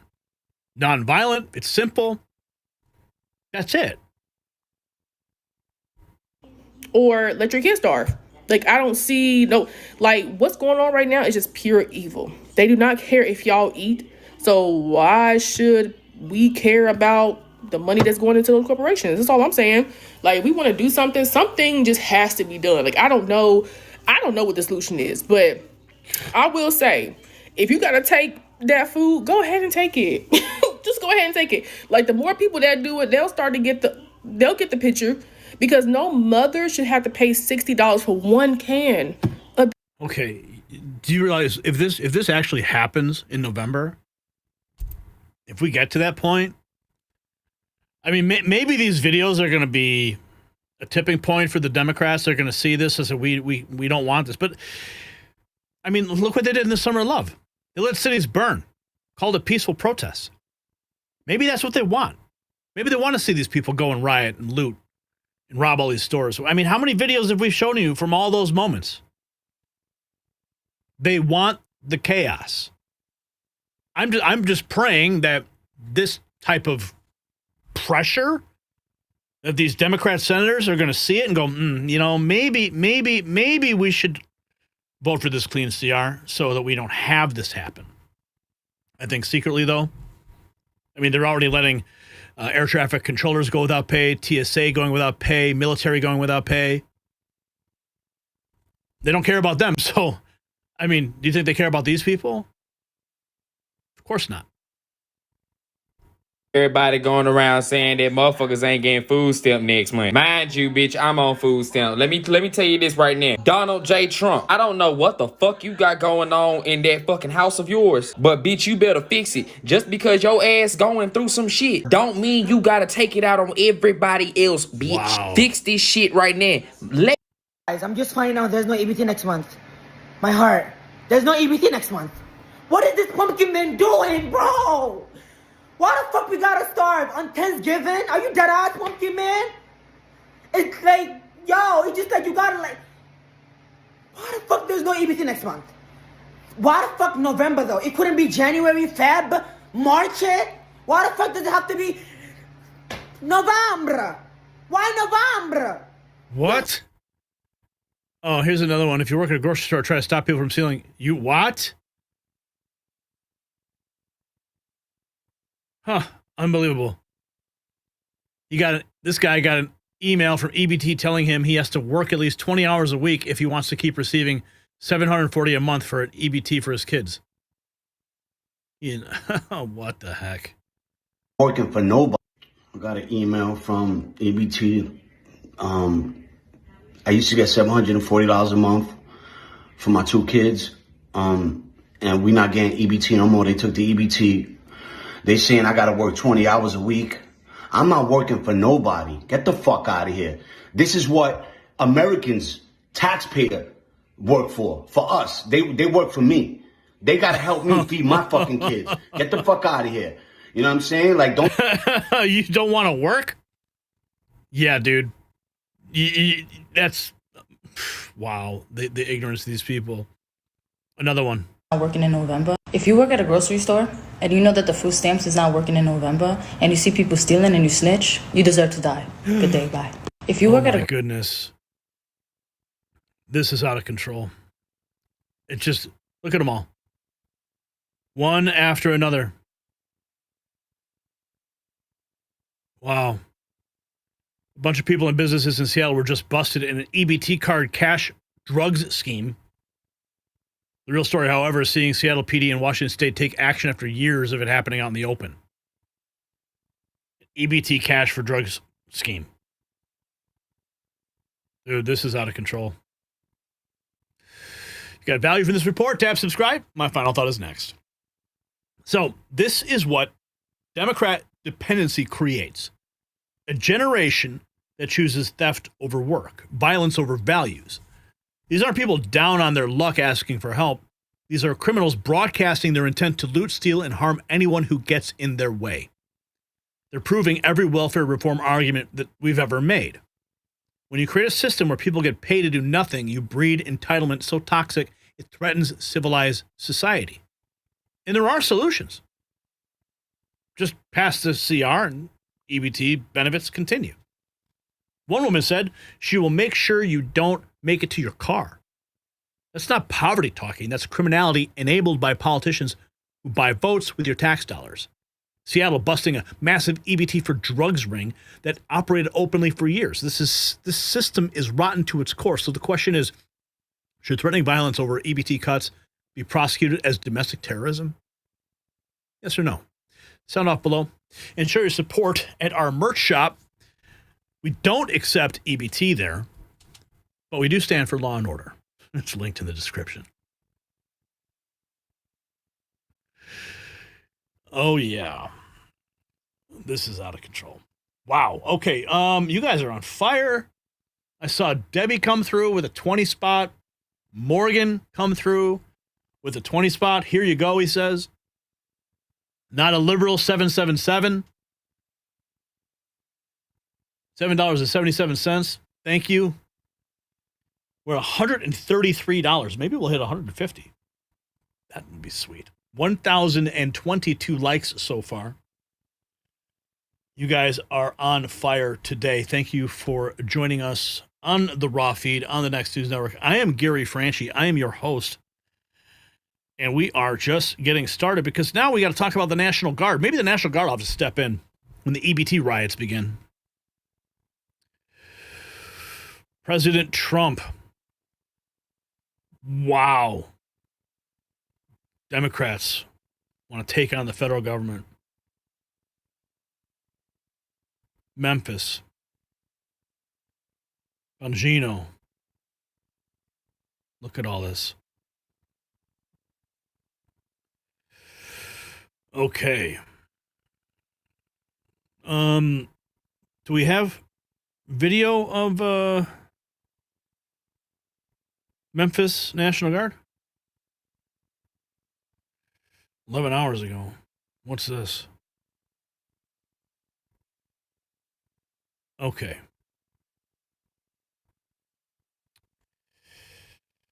Unbelievable. All right, let's get at it.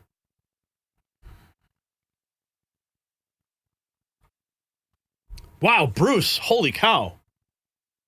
Whoa. Bruce Rice. $100. Wow. Steadfast and loyal. Love from Iowa. MAGA. Wow. Brian wants me to do a Trump dance now. Let me get this story done, all right? Bruce, thank you, man. Okay.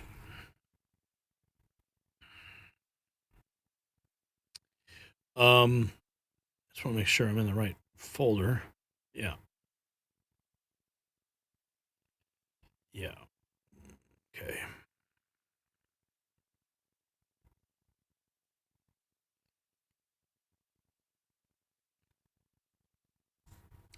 Portland is burning And Trump just put out the fire.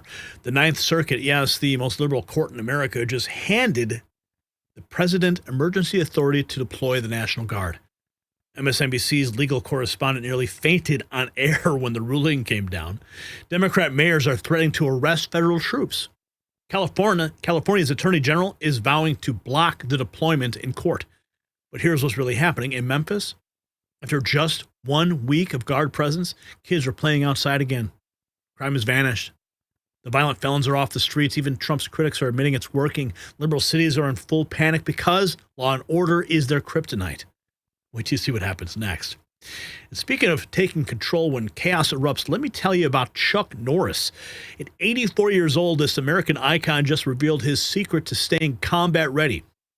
While liberal cities crumble and need military intervention, Chuck maintains the strength and energy of someone decades younger. He made a shocking video showing how he is still working out, still defending freedom, with energy left for his grandkids. The secret? Adding 3 key factors that sabotage our bodies as we age. His wife started following his method. She looks leaner, feels younger, has energy all day. When America needs warriors, we need to be ready. Watch Chuck's breakthrough video at chuckdefense.com/next or click below, because real Americans don't wait for the Guard. We stay prepared. The link, chuckdefense.com/next. So the tweets and posts we've collected now show the complete meltdown happening in Democrat-controlled cities as Trump restores order. Here it is, California. They want to take on the federal government. California Attorney General vows to block Trump bringing in the National Guard to San Francisco. California Rep. Zoe Lofgren says the San Francisco District Attorney is ready to arrest and prosecute any agents who don't follow their law. Ready for this? Watch. The U.S. Secretary of at a Florida press conference, the U.S. Secretary of Homeland Security doubled down on the National Guard presence in Chicago and Portland and indicated San Francisco is next, following comments from President Trump on Fox News Sunday. We're going to make it great. We're going to make it great. It'll be great. Again, San Francisco is a great city. It won't be great if it keeps going like this. We're going to go to San Francisco. The difference is I think they want us in San Francisco. Attorney General Rob Bonta responded to those threats, saying, "We're ready to be in court in hours, if not minutes, if the National Guard is deployed to San Francisco." And I saw that the district attorney in San Francisco indicated that if these ICE agents violate the law in San Francisco, as they have in Chicago, she intends to prosecute them, and she should. There is no lawful basis to deploy the National Guard to San Francisco. Period. Full stop. End of story. So what can we do? We'll see him in court, as we always have. When he wrongfully and unlawfully deployed troops to L.A., we saw him in court. We got 2 orders, blocking, 1, the federalization, and 2, the actions on the ground that violated the Posse Comitatus Act. We'll do that again. Immediately. We're ready. We see this coming. Big talk, no timetable yet on when the National Guard could show up. Would it be days, weeks? We don't know. As you heard, the state of California says it's ready. And within the past... California's ready, huh? But in Memphis, citizens are plotting and they won't let the National Guard there. What's this? And it was sad as Memphis citizens. Democrats destroyed Memphis. Yeah, they don't want the National Guard in San Francisco, but Memphis is celebrating. People are registering their cars now in Memphis because of the National Guard. Here it is. Trump isn't sending the National Guard to fight crime. He's sending them to stage chaos. That's what Sakit Chakabari writes. Crime in San Francisco is at historic lows. He says he's wasting taxpayer money on the world's most expensive street cleaning program. Nothing to do with crime. When I hear Trump talk about this, what I'm hearing is taxpayer dollars being set on fire. Because he's saying he's going to send the National Guard into San Francisco to clean up crime. Crime in San Francisco is at a historic low right now, right? What's the national... What about all those businesses that left San Francisco? Because there were open-air drug markets, right, operating outside of their businesses. No, San Francisco is a shithole. All right? People, there's a map, a poop map for San Francisco. Did you know that? Yeah. So you can avoid it. People are literally tagging where people are pooping in San Francisco and putting it on a map to warn others. What's the Guard going to do? They're not going around picking up drug dealers off the street or criminals off the street. In D.C., they're going around picking trash off the street. It's the world's most expensive beautification program, right? And so you're against beautification? Has nothing to do with crime. Somehow we have all this money for the National Guard, for ICE, but no money for healthcare, right?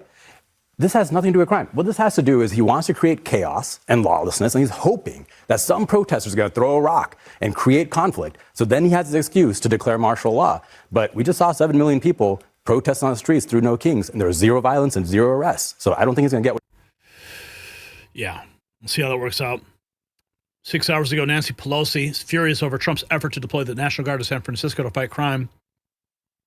Quote, San Francisco does not want or need Donald Trump's chaos, she said. Our city takes great pride in the steps we've taken to significantly increase public safety and reduce crime without the interference of a president seeking headlines.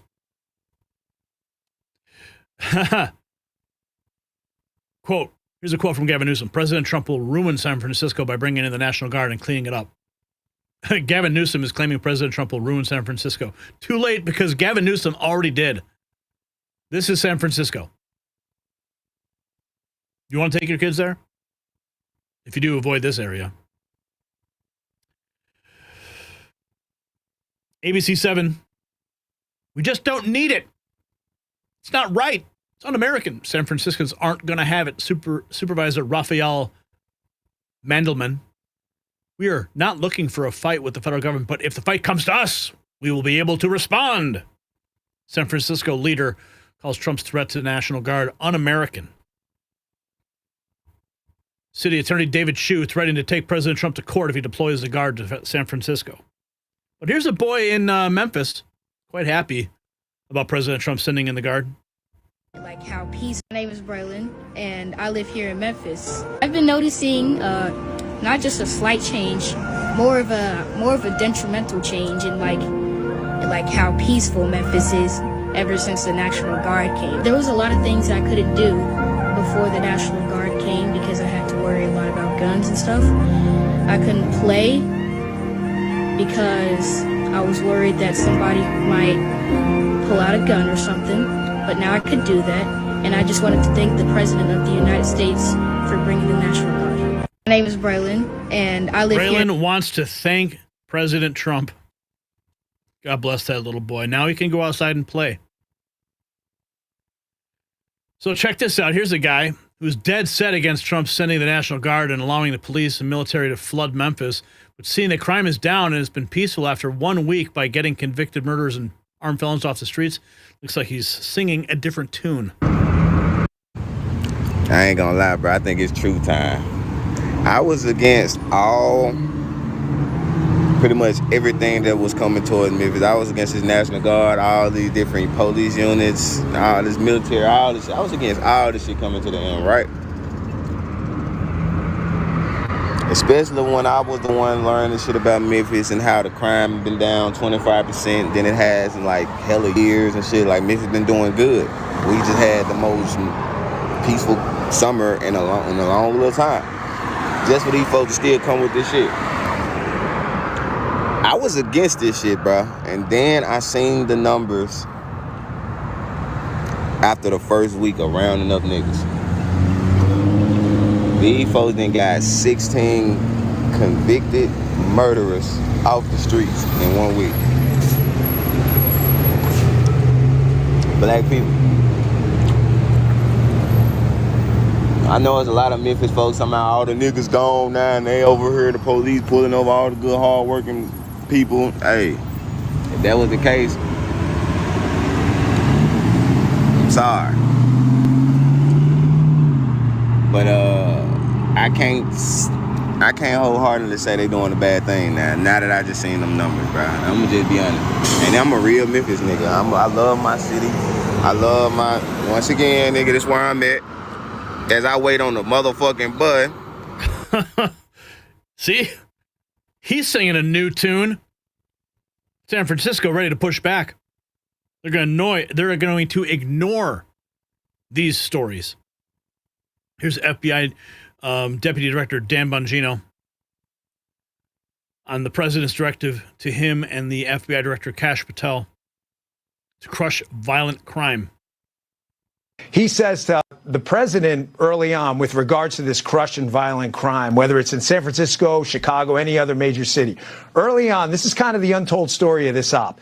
I get appointed, announced in February, come in March. Kash is there a little bit earlier. President brings us in early, and in essence, this is kind of the behind the scenes, guys. He says to us, you know, listen, I'm a builder. I'm in a lot of these big cities. He has just zero tolerance for violent crime. He just does. He drives around Washington, D.C. on these OTRs, off the record movements. He sees homelessness, crime. He can't stand it. He says, what do we got to do to fix this? And we basically lay out a bunch of things. And his answer is very simple. President's like, go get them, boys. Go get them. That was it. Like, you do what you have to do. So we got in there, Kash and I, and we brought in the best SACs, special agents in charge across the country, guys who had forgotten more about crime and enforcing it than most people ever know. They've done this their whole lives. One of them we pulled in from Phoenix. He had an amazing job out there. We said, hey, his name's Joe. I said, Joe, you tell me what we need to do to go get these demon savages off the street. Tell me what we need to do. We brought in a violent crime roundtable of the best crim agents in the country. We figured out a battle plan, how to kind of water balloon. You know, when you squeeze a water balloon, you get a bulge. How do we bulge agents here and then bulge agents there? And we cleaned up at the president's direction, the director and I, with the SACs and the agents in the field. We water ballooned around the country and made, get a load of this, guys. This is going to trip you out. 28,000 violent crime arrests in 2025, and the year's not even over. You say, oh, well, what does that mean? Put it in comparison. Prior 3-4 years, the FBI under prior leadership had averaged about 15, 16,000. We're at 28,000. 28,000. We're not even done with the year. We haven't even hit Thanksgiving or Christmas yet. Shows you when you get a president, an attorney general, a deputy attorney general, and an FBI leadership team that lets the FBI do FBI work instead of getting into other nonsense in the past. Look what happens. Your cities get cleaner. The president.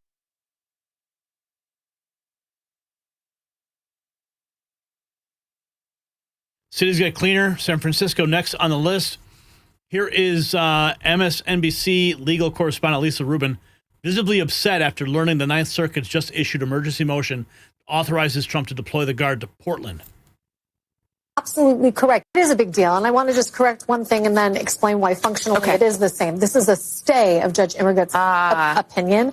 And that's why it reached the Ninth Circuit as soon as it did, because this is an emergency motion to essentially pause her order. But as a functional matter, you are absolutely correct. It has the function of overturning her order and thereby allowing the president to send the National Guard back onto the streets of Portland. And Katie, I want to read, if I can, just from a little bit of the beginning of this 93-page opinion.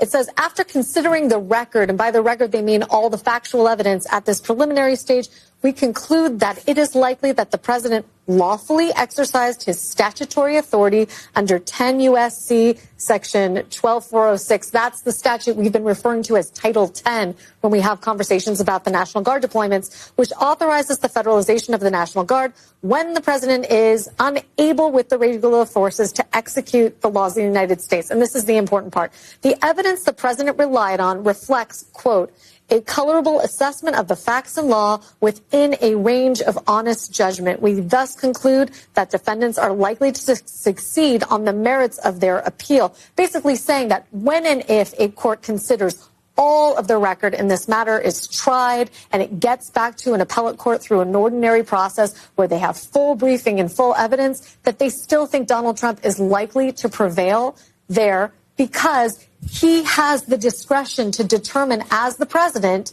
within a range of honest judgment when it is reasonable to deploy the Guard. This is what you and I were talking about last week. When you get into the slippery slope she is of definitely worked up over that. President Trump scoring a win, and that means scenes like this in Memphis are going to play out in San Francisco, Chicago, other cities around the nation. Yeah, here's another one. Oregon Congresswoman Maxine Dexter, a Democrat, has a meltdown because the court ruled Trump can send the Guard to Portland.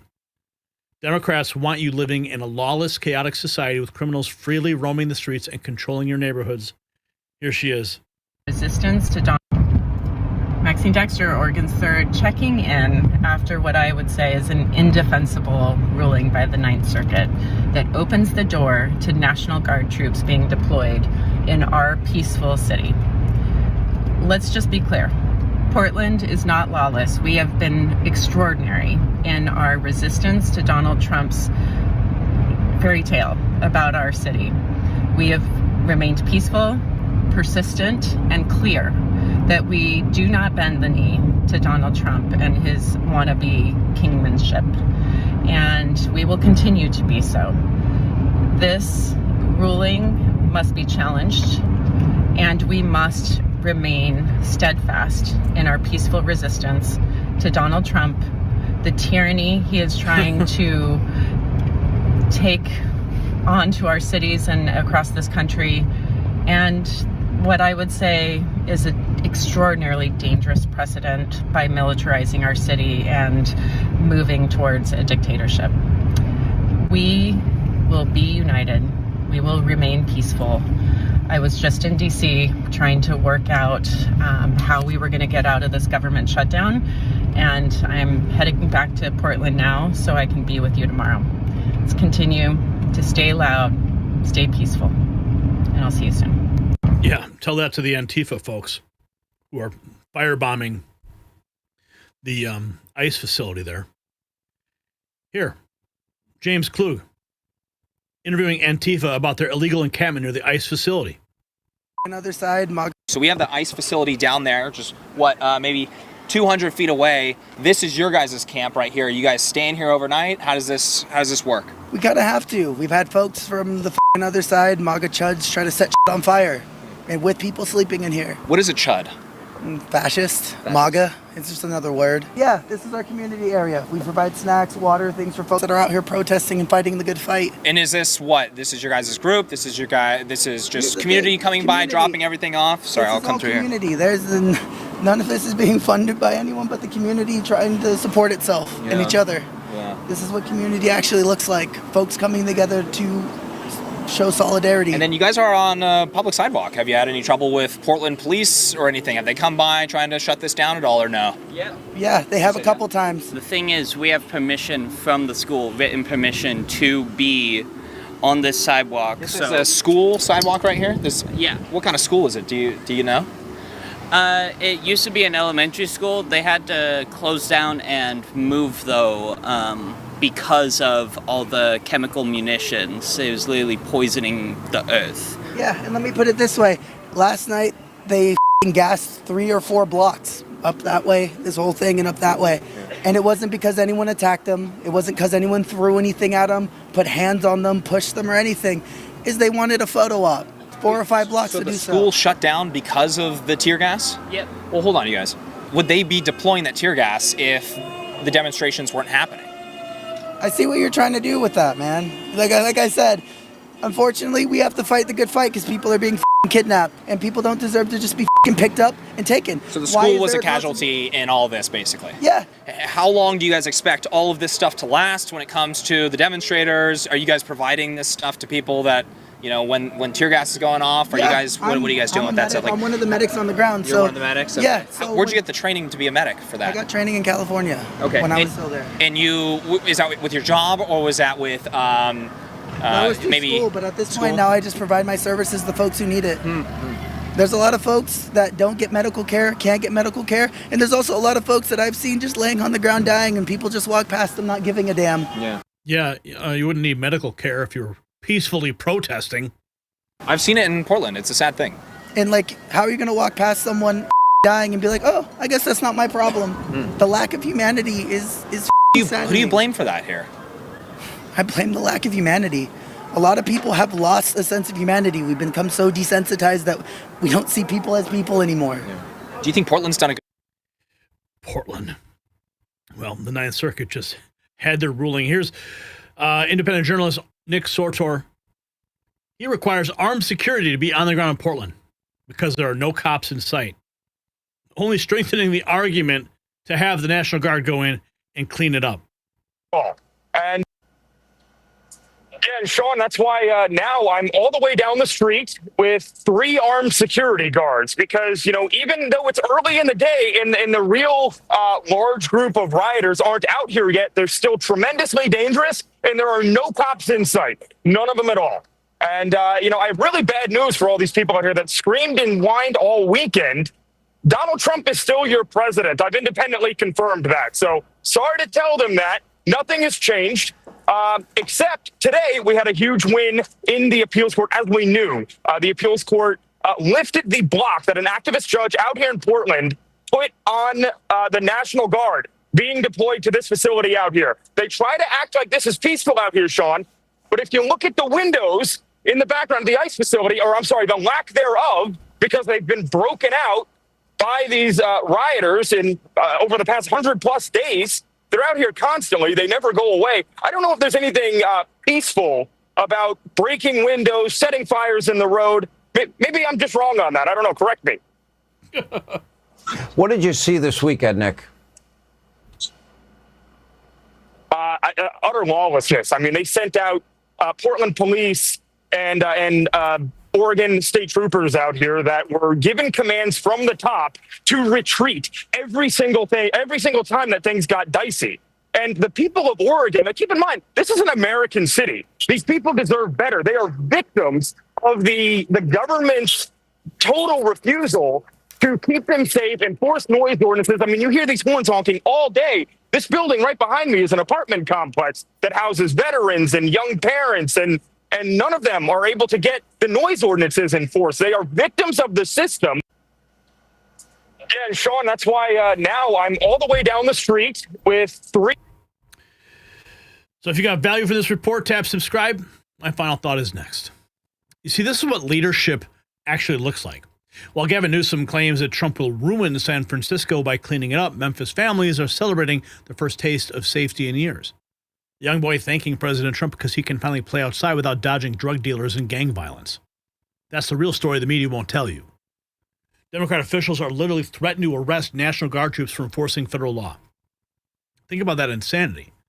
Zoe Lofgren wants to jail soldiers who protect Americans. David Chu is suing to keep chaos in the streets. These are not public servants. They're anarchist enablers who turned our cities into war zones. In the Ninth Circuit ruling, it changes everything. Federal authority trumps local corruption. Law and order beats liberal lunacy. So here's my question. Should any mayor who threatens to arrest federal troops be charged with sedition? Yes or no? Drop your answer below and grab some merch to show you stand with the Guard.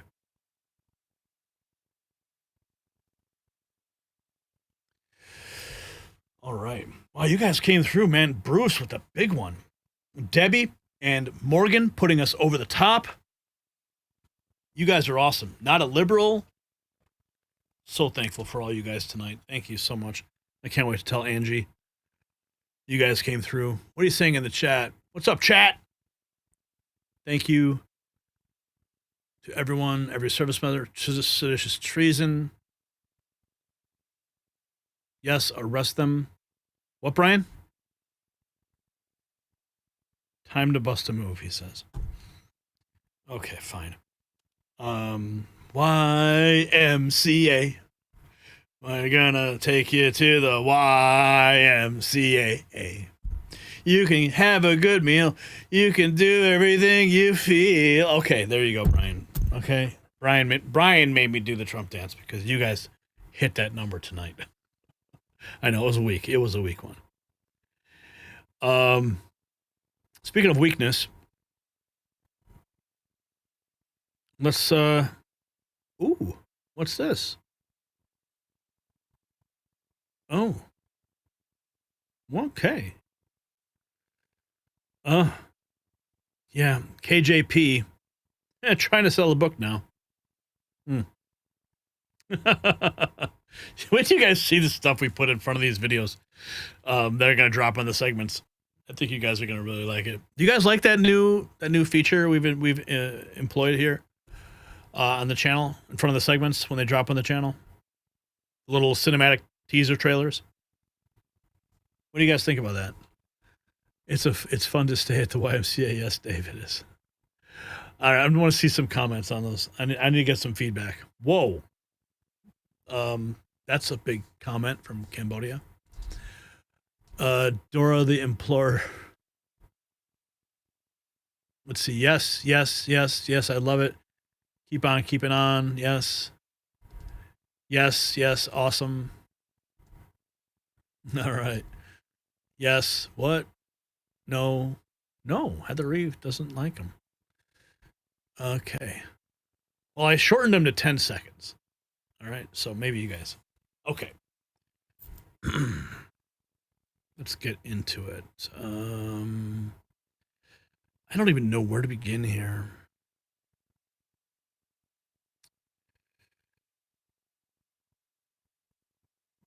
The Binder Revenge Tour. What? That's KJP? Dude, doesn't even look like her. Are you kidding me? Oh my goodness. Dude, she doesn't even look. Wow. Oh yeah.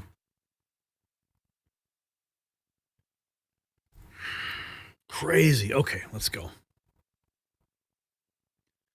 The Biden White House's biggest liar just went nuclear. Karine Jean-Pierre, the woman who read propaganda from her binder while America watched Biden deteriorate, is on a scorched earth revenge tour. No one's buying it. She's attacking Democrats for dumping Biden, claiming they treated him awfully, while still insisting he was sharp as a tack. Even liberal hosts are calling out her lies. One said she's not entitled to her own facts. CBS grilling her about defending Biden's obvious decline. But here's the bombshell. She's also throwing Kamala Harris under the bus while protecting the man she helped deceive America about. The Obama-Biden-Harris alliance is imploding, and KJP just lit the match that could burn down what's left of the Democrat establishment, so stay locked in. And while Democrats tear each other apart and KJP rewrites history, I'm experiencing breakthroughs with red light therapy that would make their spin doctors jealous. After Jonathan Otto showed me this technology, my wife and I discovered transformations beyond belief. Her chronic pain from her diagnosis completely gone. My energy levels rival men half my age. This is not political spin, it's proven science. Major medical journals document 300% faster healing, instant pain relief, even brain regeneration. NASA pioneered it, the FDA approved it. The same treatment that costs thousands at clinics now works in your home. While KJP spins lies about Biden's health, take control of yours. Visit myredlight.com and use code NNN for exclusive savings. Don't wait for government health care. Get real healing now. myredlight.com, link down below. Use code NNN exclusive for our viewers. Now, the posts we have collected show KJP's book tour turning into a Democrat civil war confession. We're going to show you simultaneously attacking her own party while covering for Biden's obvious decline. Here she is kicking off the tour. No one's going to buy this book. Did you like that opening? Gary at a bookstore? That was funny. Anyway, it was brutal. Curtis Hawk writes, starting with Tony Dokupel pointing out that she defended Joe Biden and that she saw nothing cognitively wrong with him. Listen to this. Landed on my desk and I saw so when this book landed on my desk and I saw a broken White House in the subtitle, I have to say, I thought you were going to say that try as you might to convince Joe Biden to drop out of the race, because what we were seeing is what you were seeing, and he was struggling and couldn't do it. I thought you were going to say you were angry at that, but mostly... I did too. What you said in this book is you're angry at the people who tried to push him out. Yes, that's correct. Some Americans are going to say, seriously? But not just the party that pushed him out, the party as it's behaving today in this moment when we need a Democratic Party to be fighting, to be an opposition party. And that really what ignited the book. Right after the administration, I was just minding my business, right? No longer a public servant, going to the grocery store, going to my kids' school. People would come up to me and strangers. And they would say, what's going on with the Democratic Party? Why aren't they fighting? We knew what was going to happen after this election. Why are they not prepared? So it is the stakes were really high. So it's connected also to the moment that we are in. I'm telling a story, obviously, my story, and how I started thinking about the Democratic Party and my involvement in it. And then fast forward to today, the disappointment, the disillusionment that millions of people have. I think it's crazy to and see you're right her. about the people within the party. It's crazy to see her total transformation. Yeah. When I first saw it, I'm like, I don't even recognize this woman. I mean, she went from like, these curly hair to cultural appropriation. I mean, this is how we knew her, and this is how she's trying to sell herself. Yeah, that's KJP, believe it or not. We have Jesse Waters with the White House press secretary.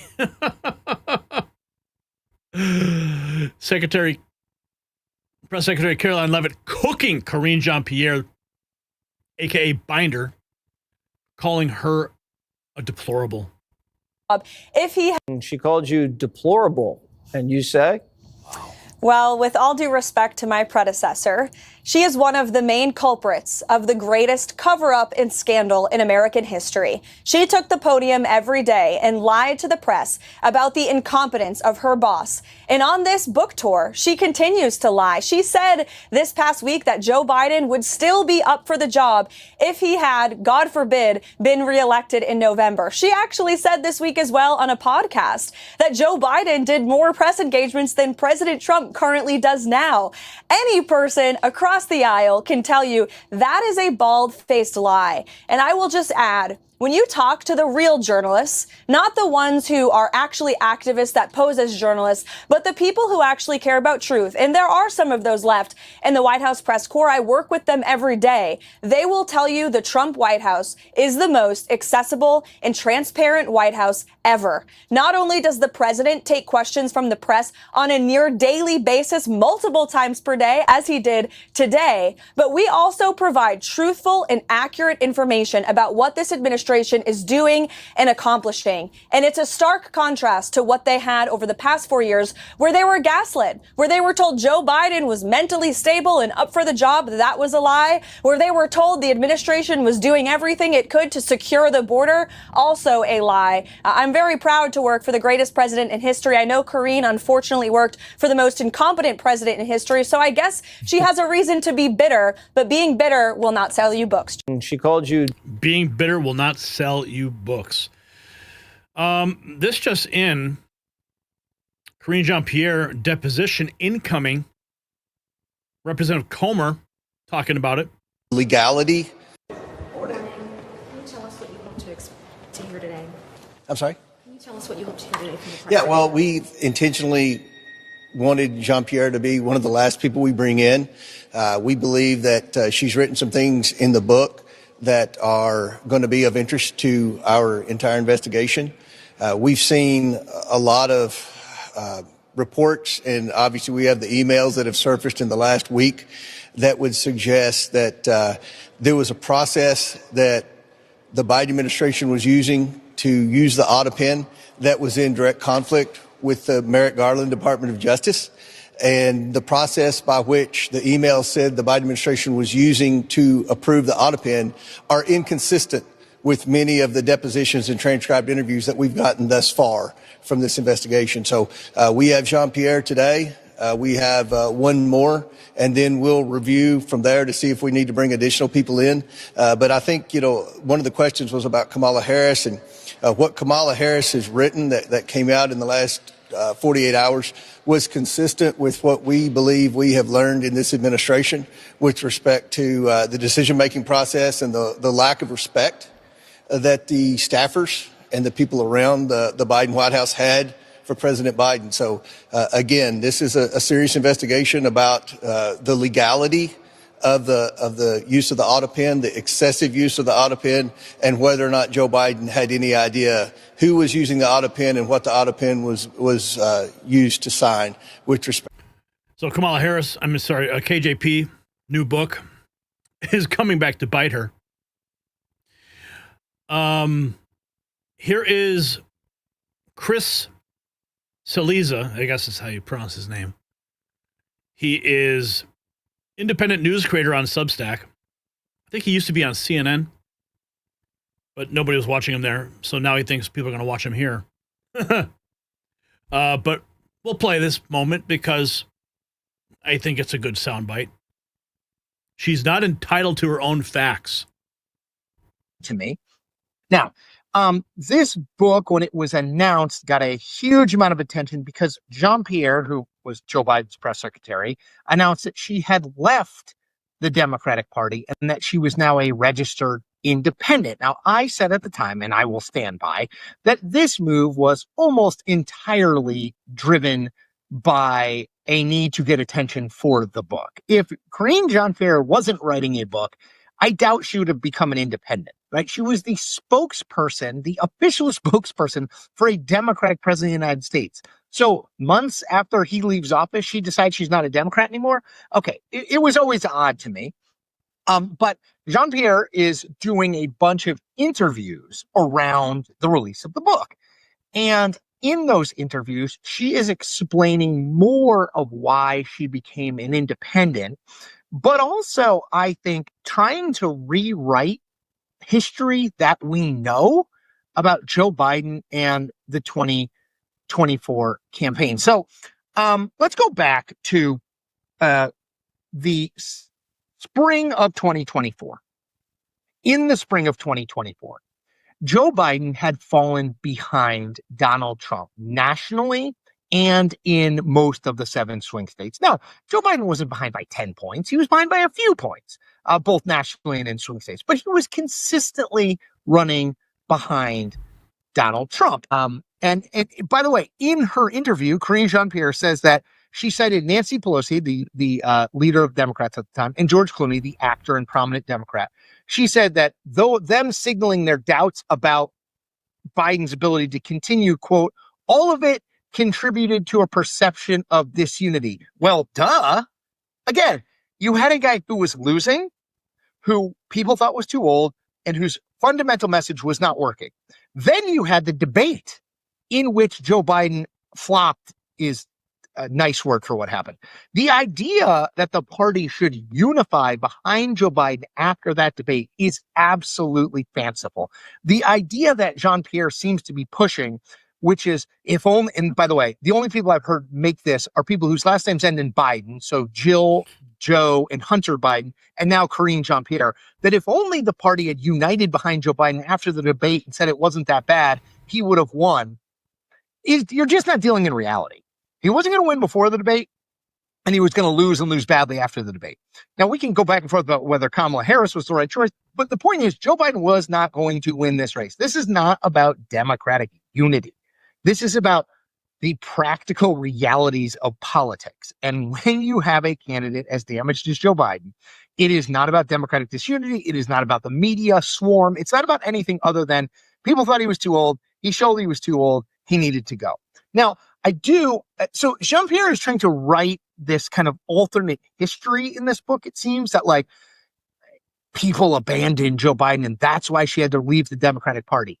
That seems, if you're a Democrat who is mostly interested in a Democrat being president and Donald Trump not being president, you had to have believed that Joe Biden needed to go. Now, this book, when it was announced, not entitled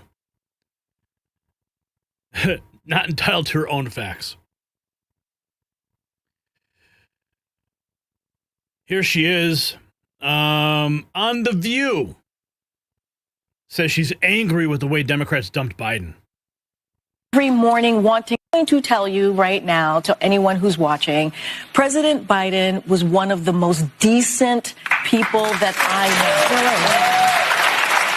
And he literally woke up every morning wanting to make this country better for the American people. And whatever view that you may have of him, treating him the way that he was treated in those 3 weeks was awful. It was deplorable. Hey, And it was something that I just had never seen before. It was so disrespectful to a man who had given more than 50 years of public service. Was he hurt by that? Was he incredibly hurt by it? Did you see that? I actually never had a conversation with him directly about it, but I can't imagine that he wasn't. And he's going to speak for himself about that time, that moment, his presidency. He's writing his own book. I'm just speaking from myself. Yeah. And I saw it. I lived it. I breathed it. And it was something that I just could not understand. Why would they do it this way? Yeah. Publicly. In a humiliating way. Yes, and we nobody's asked that talking question about this also one. on this show. We did. We asked that question because it seemed cruel. Like why are you doing it? That you couldn't do this behind you. You had to drag us all in here. All of us. It was. We all saw the debate. We all saw what happened there. Now they're trying to rewrite history. She's going on her viral revenge tour, throwing Kamala under the bus. Not Joe. She's still covering for Joe. In this case, Jesse Waters. The binder's back, baby. She's transitioning to independent. She's got blonde highlights now, and blondes have more fun. And you know what they say, when a woman dramatically changes her hair, she's going through something. In this case, it's true. Binder can't find a job. She's the face of the cheap fakes. She swore a DEI blood oath to Joe, kind of like Kamala. And now her best shot at a payday? Bank a book advance about the big guy, but don't say anything bad about the big guy in it, because he's the meal ticket. Problem is, nobody's going to believe the blonde binder. All of Biden world already told Comer under oath that Grandpa's lights were out. But Binder's thirsty, and she's transitioning fast. First stop on the tour, CBS. Binder's fuming that Democrats threw Joe under Kamala's electric school bus. What you said in this book is you're angry at the people who tried to push him out. Yes, that's correct. Some Americans are going to say, seriously? But not just the party that pushed him out, the party as it's behaving today in this moment when we need a Democratic Party to be fighting, to be an opposition party. Binder's very concerned about Biden's age. No, she wasn't. It was just a silly joke. I was his White House press secretary, which means I had a role that saw him practically every day and traveled with him. And you saw nothing. For more than 95%. We've always said, we're not going to say, oh, he didn't age. He aged. And he poked fun at it. We always owned up. And with age comes what happens when you get older. Age is what happens when you get older. It sounds like a Kamala fortune cookie. It makes sense. They're both fluent in DEI and both in on the big lie. When we talk about the mental acuity, and again, I take this very, very seriously. Yeah. I never saw anyone who wasn't there. I saw someone who was always engaged. That wasn't all. Binder got hungry for seconds after CBS, so she ran to a liberal podcast saying Trump, not Biden, was playing Houdini with the press. He talked way less to the press than Donald Trump does. Way less. And he wasn't out there at all. He wasn't good off the cuff. He wasn't doing press conferences. Let's just be real. Like, he didn't do night events. But Tim, that's not true. Tim, you're conflating all of it. That's what you're doing. No, you're telling me he didn't talk well about it. Then you're telling me he didn't talk at all. He didn't do either. He didn't talk very often. And when he did, it wasn't very good. He sounded very old. Maybe you weren't paying attention to what we were doing at the White House.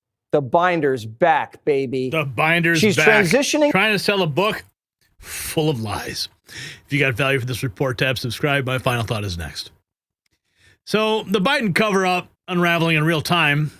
KJP spent years gaslighting America about Biden's mental fitness. Now she's playing victim while her party burns. She opens her book with, I'm a black gay woman, not I serve the American people with honesty. That tells you everything. She's still lying about Biden, speaking more than Trump. She's throwing Kamala under the bus while protecting the man whose decline she helped hide. Even liberal media can't stomach her revision anymore. She was cornered on CBS. Her nervous laughter said it all. This isn't about one press secretary's ego trip. It's about the systematic deception of 330 million Americans. The Democrats used Biden like a puppet. KJP read the script. And now they're all turning on each other. Here's the question, though. Should lying press secretaries face criminal charges for deceiving the public? Yes or no? comment below, and support Real Truth by grabbing some of our merch. Link below.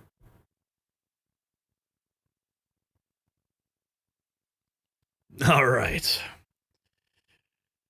Okay, so because I didn't get to play some of those things because of the way we do the post-production now, I want to play for you what I did put together that will be before.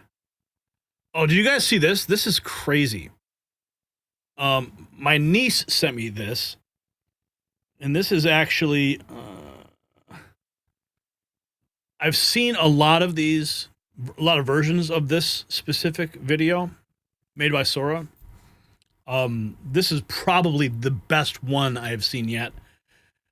9/11 The Ride.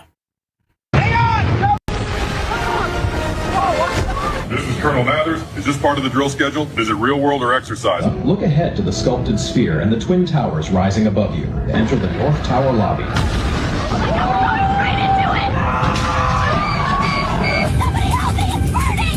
Keep your hands inside. And the project for a new American century said we needed a catastrophic event like a new Pearl Harbor.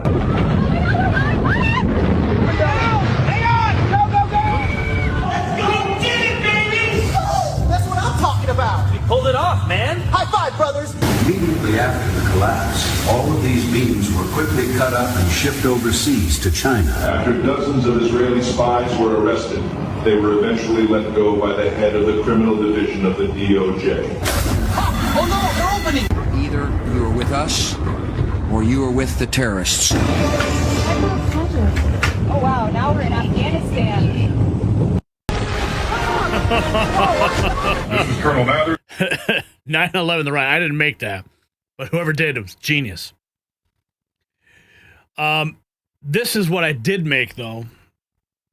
This is the day 21 of my short cinematic film called The Shutdown. Each set 51 voted to reopen. We needed 60.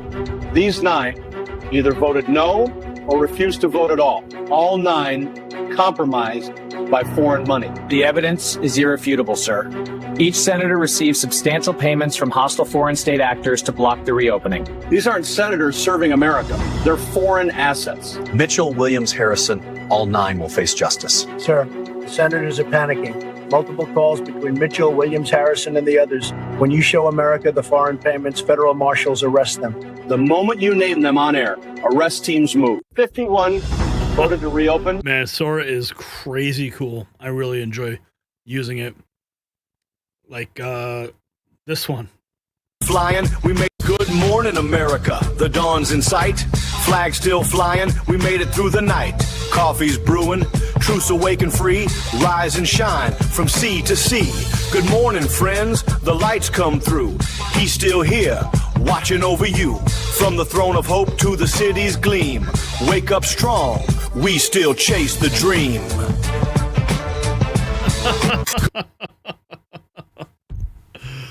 Oh, man. Cancel The Ride.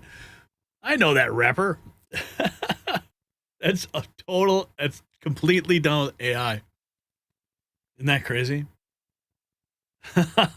Gary the rapper. That's corny, says Ms. Hear he. Now that's entertaining. I knew that was coming, Gary. Oh, man. I love you guys. All right. Patriots, what a night. We have just exposed the complete collapse of the Democrat Deep State Alliance, and it's even uglier than we imagined. We started with the shutdown bombshell, Democrat insiders admitting to terrified to vote their conscience. They'd rather watch federal workers starve than face Chuck Schumer's wrath. That's not governance, that's cowardice at its worst. Then we exposed Brennan, Comey, and Bolton, the architects of the coup, watching their house of cards crumble. The hunters have become the hunted, and the revenge era has officially begun. No more immunity deals, no more friendly media coverage, just cold accountability coming for the deep state's dirtiest players. The EBT meltdown videos revealing something darker. Recipients openly threatening violence, promising to loot stores, warning that anyone who stops them won't make it home. This is what happens when you create a dependency class. They would rather steal than work, threaten rather than survive. But there is hope. President Trump's National Guard is restoring order city by city. Memphis kids can play outside again. Portland's Antifa strongholds are crumbling. Even the Ninth Circuit admits Trump has the authority to save our cities from Democrat destruction. KJP's revenge tour, final nail in the Biden cover-up coffin. She's attacking Democrats for dumping Biden while still lying about his mental fitness. The woman who read propaganda from her binder is now burning bridges faster than she can build book sales. The Obama-Biden-Harris coalition is eating itself alive. So keep telling your friends about the show. Keep texting them the link. Keep sharing it on all platforms. The establishment media won't report this. We're the only ones brave enough to tell the truth. So to everyone who sent in super chats tonight, you guys hit our target and then some. $233.75. You guys are the backbone of this movement. I can't wait to tell Angie tonight. Your support, your comments, your energy drives everything that we do here at the Raw Feed. You're not just viewers, you are patriots fighting the information war alongside us. And remember, we got the best merch in alternative media at shop.nextnewsnetwork.com. You can wear your Next News gear and tell the world that you've rejected the mainstream media lies. This is bigger than one show, one night, or one story. We are documenting the fall of the establishment and the rise of the America First movement. Every night, we are writing history together. So thank you for joining the Raw Feed. Keep fighting, keep sharing, keep supporting independent media. The truth needs warriors, and you guys have answered the call. I'm Gary Franchi reminding you, the revolution won't be televised, but it will be live streamed right here. We'll see you next time, Patriots. Until then, stay strong, stay informed, and stay free.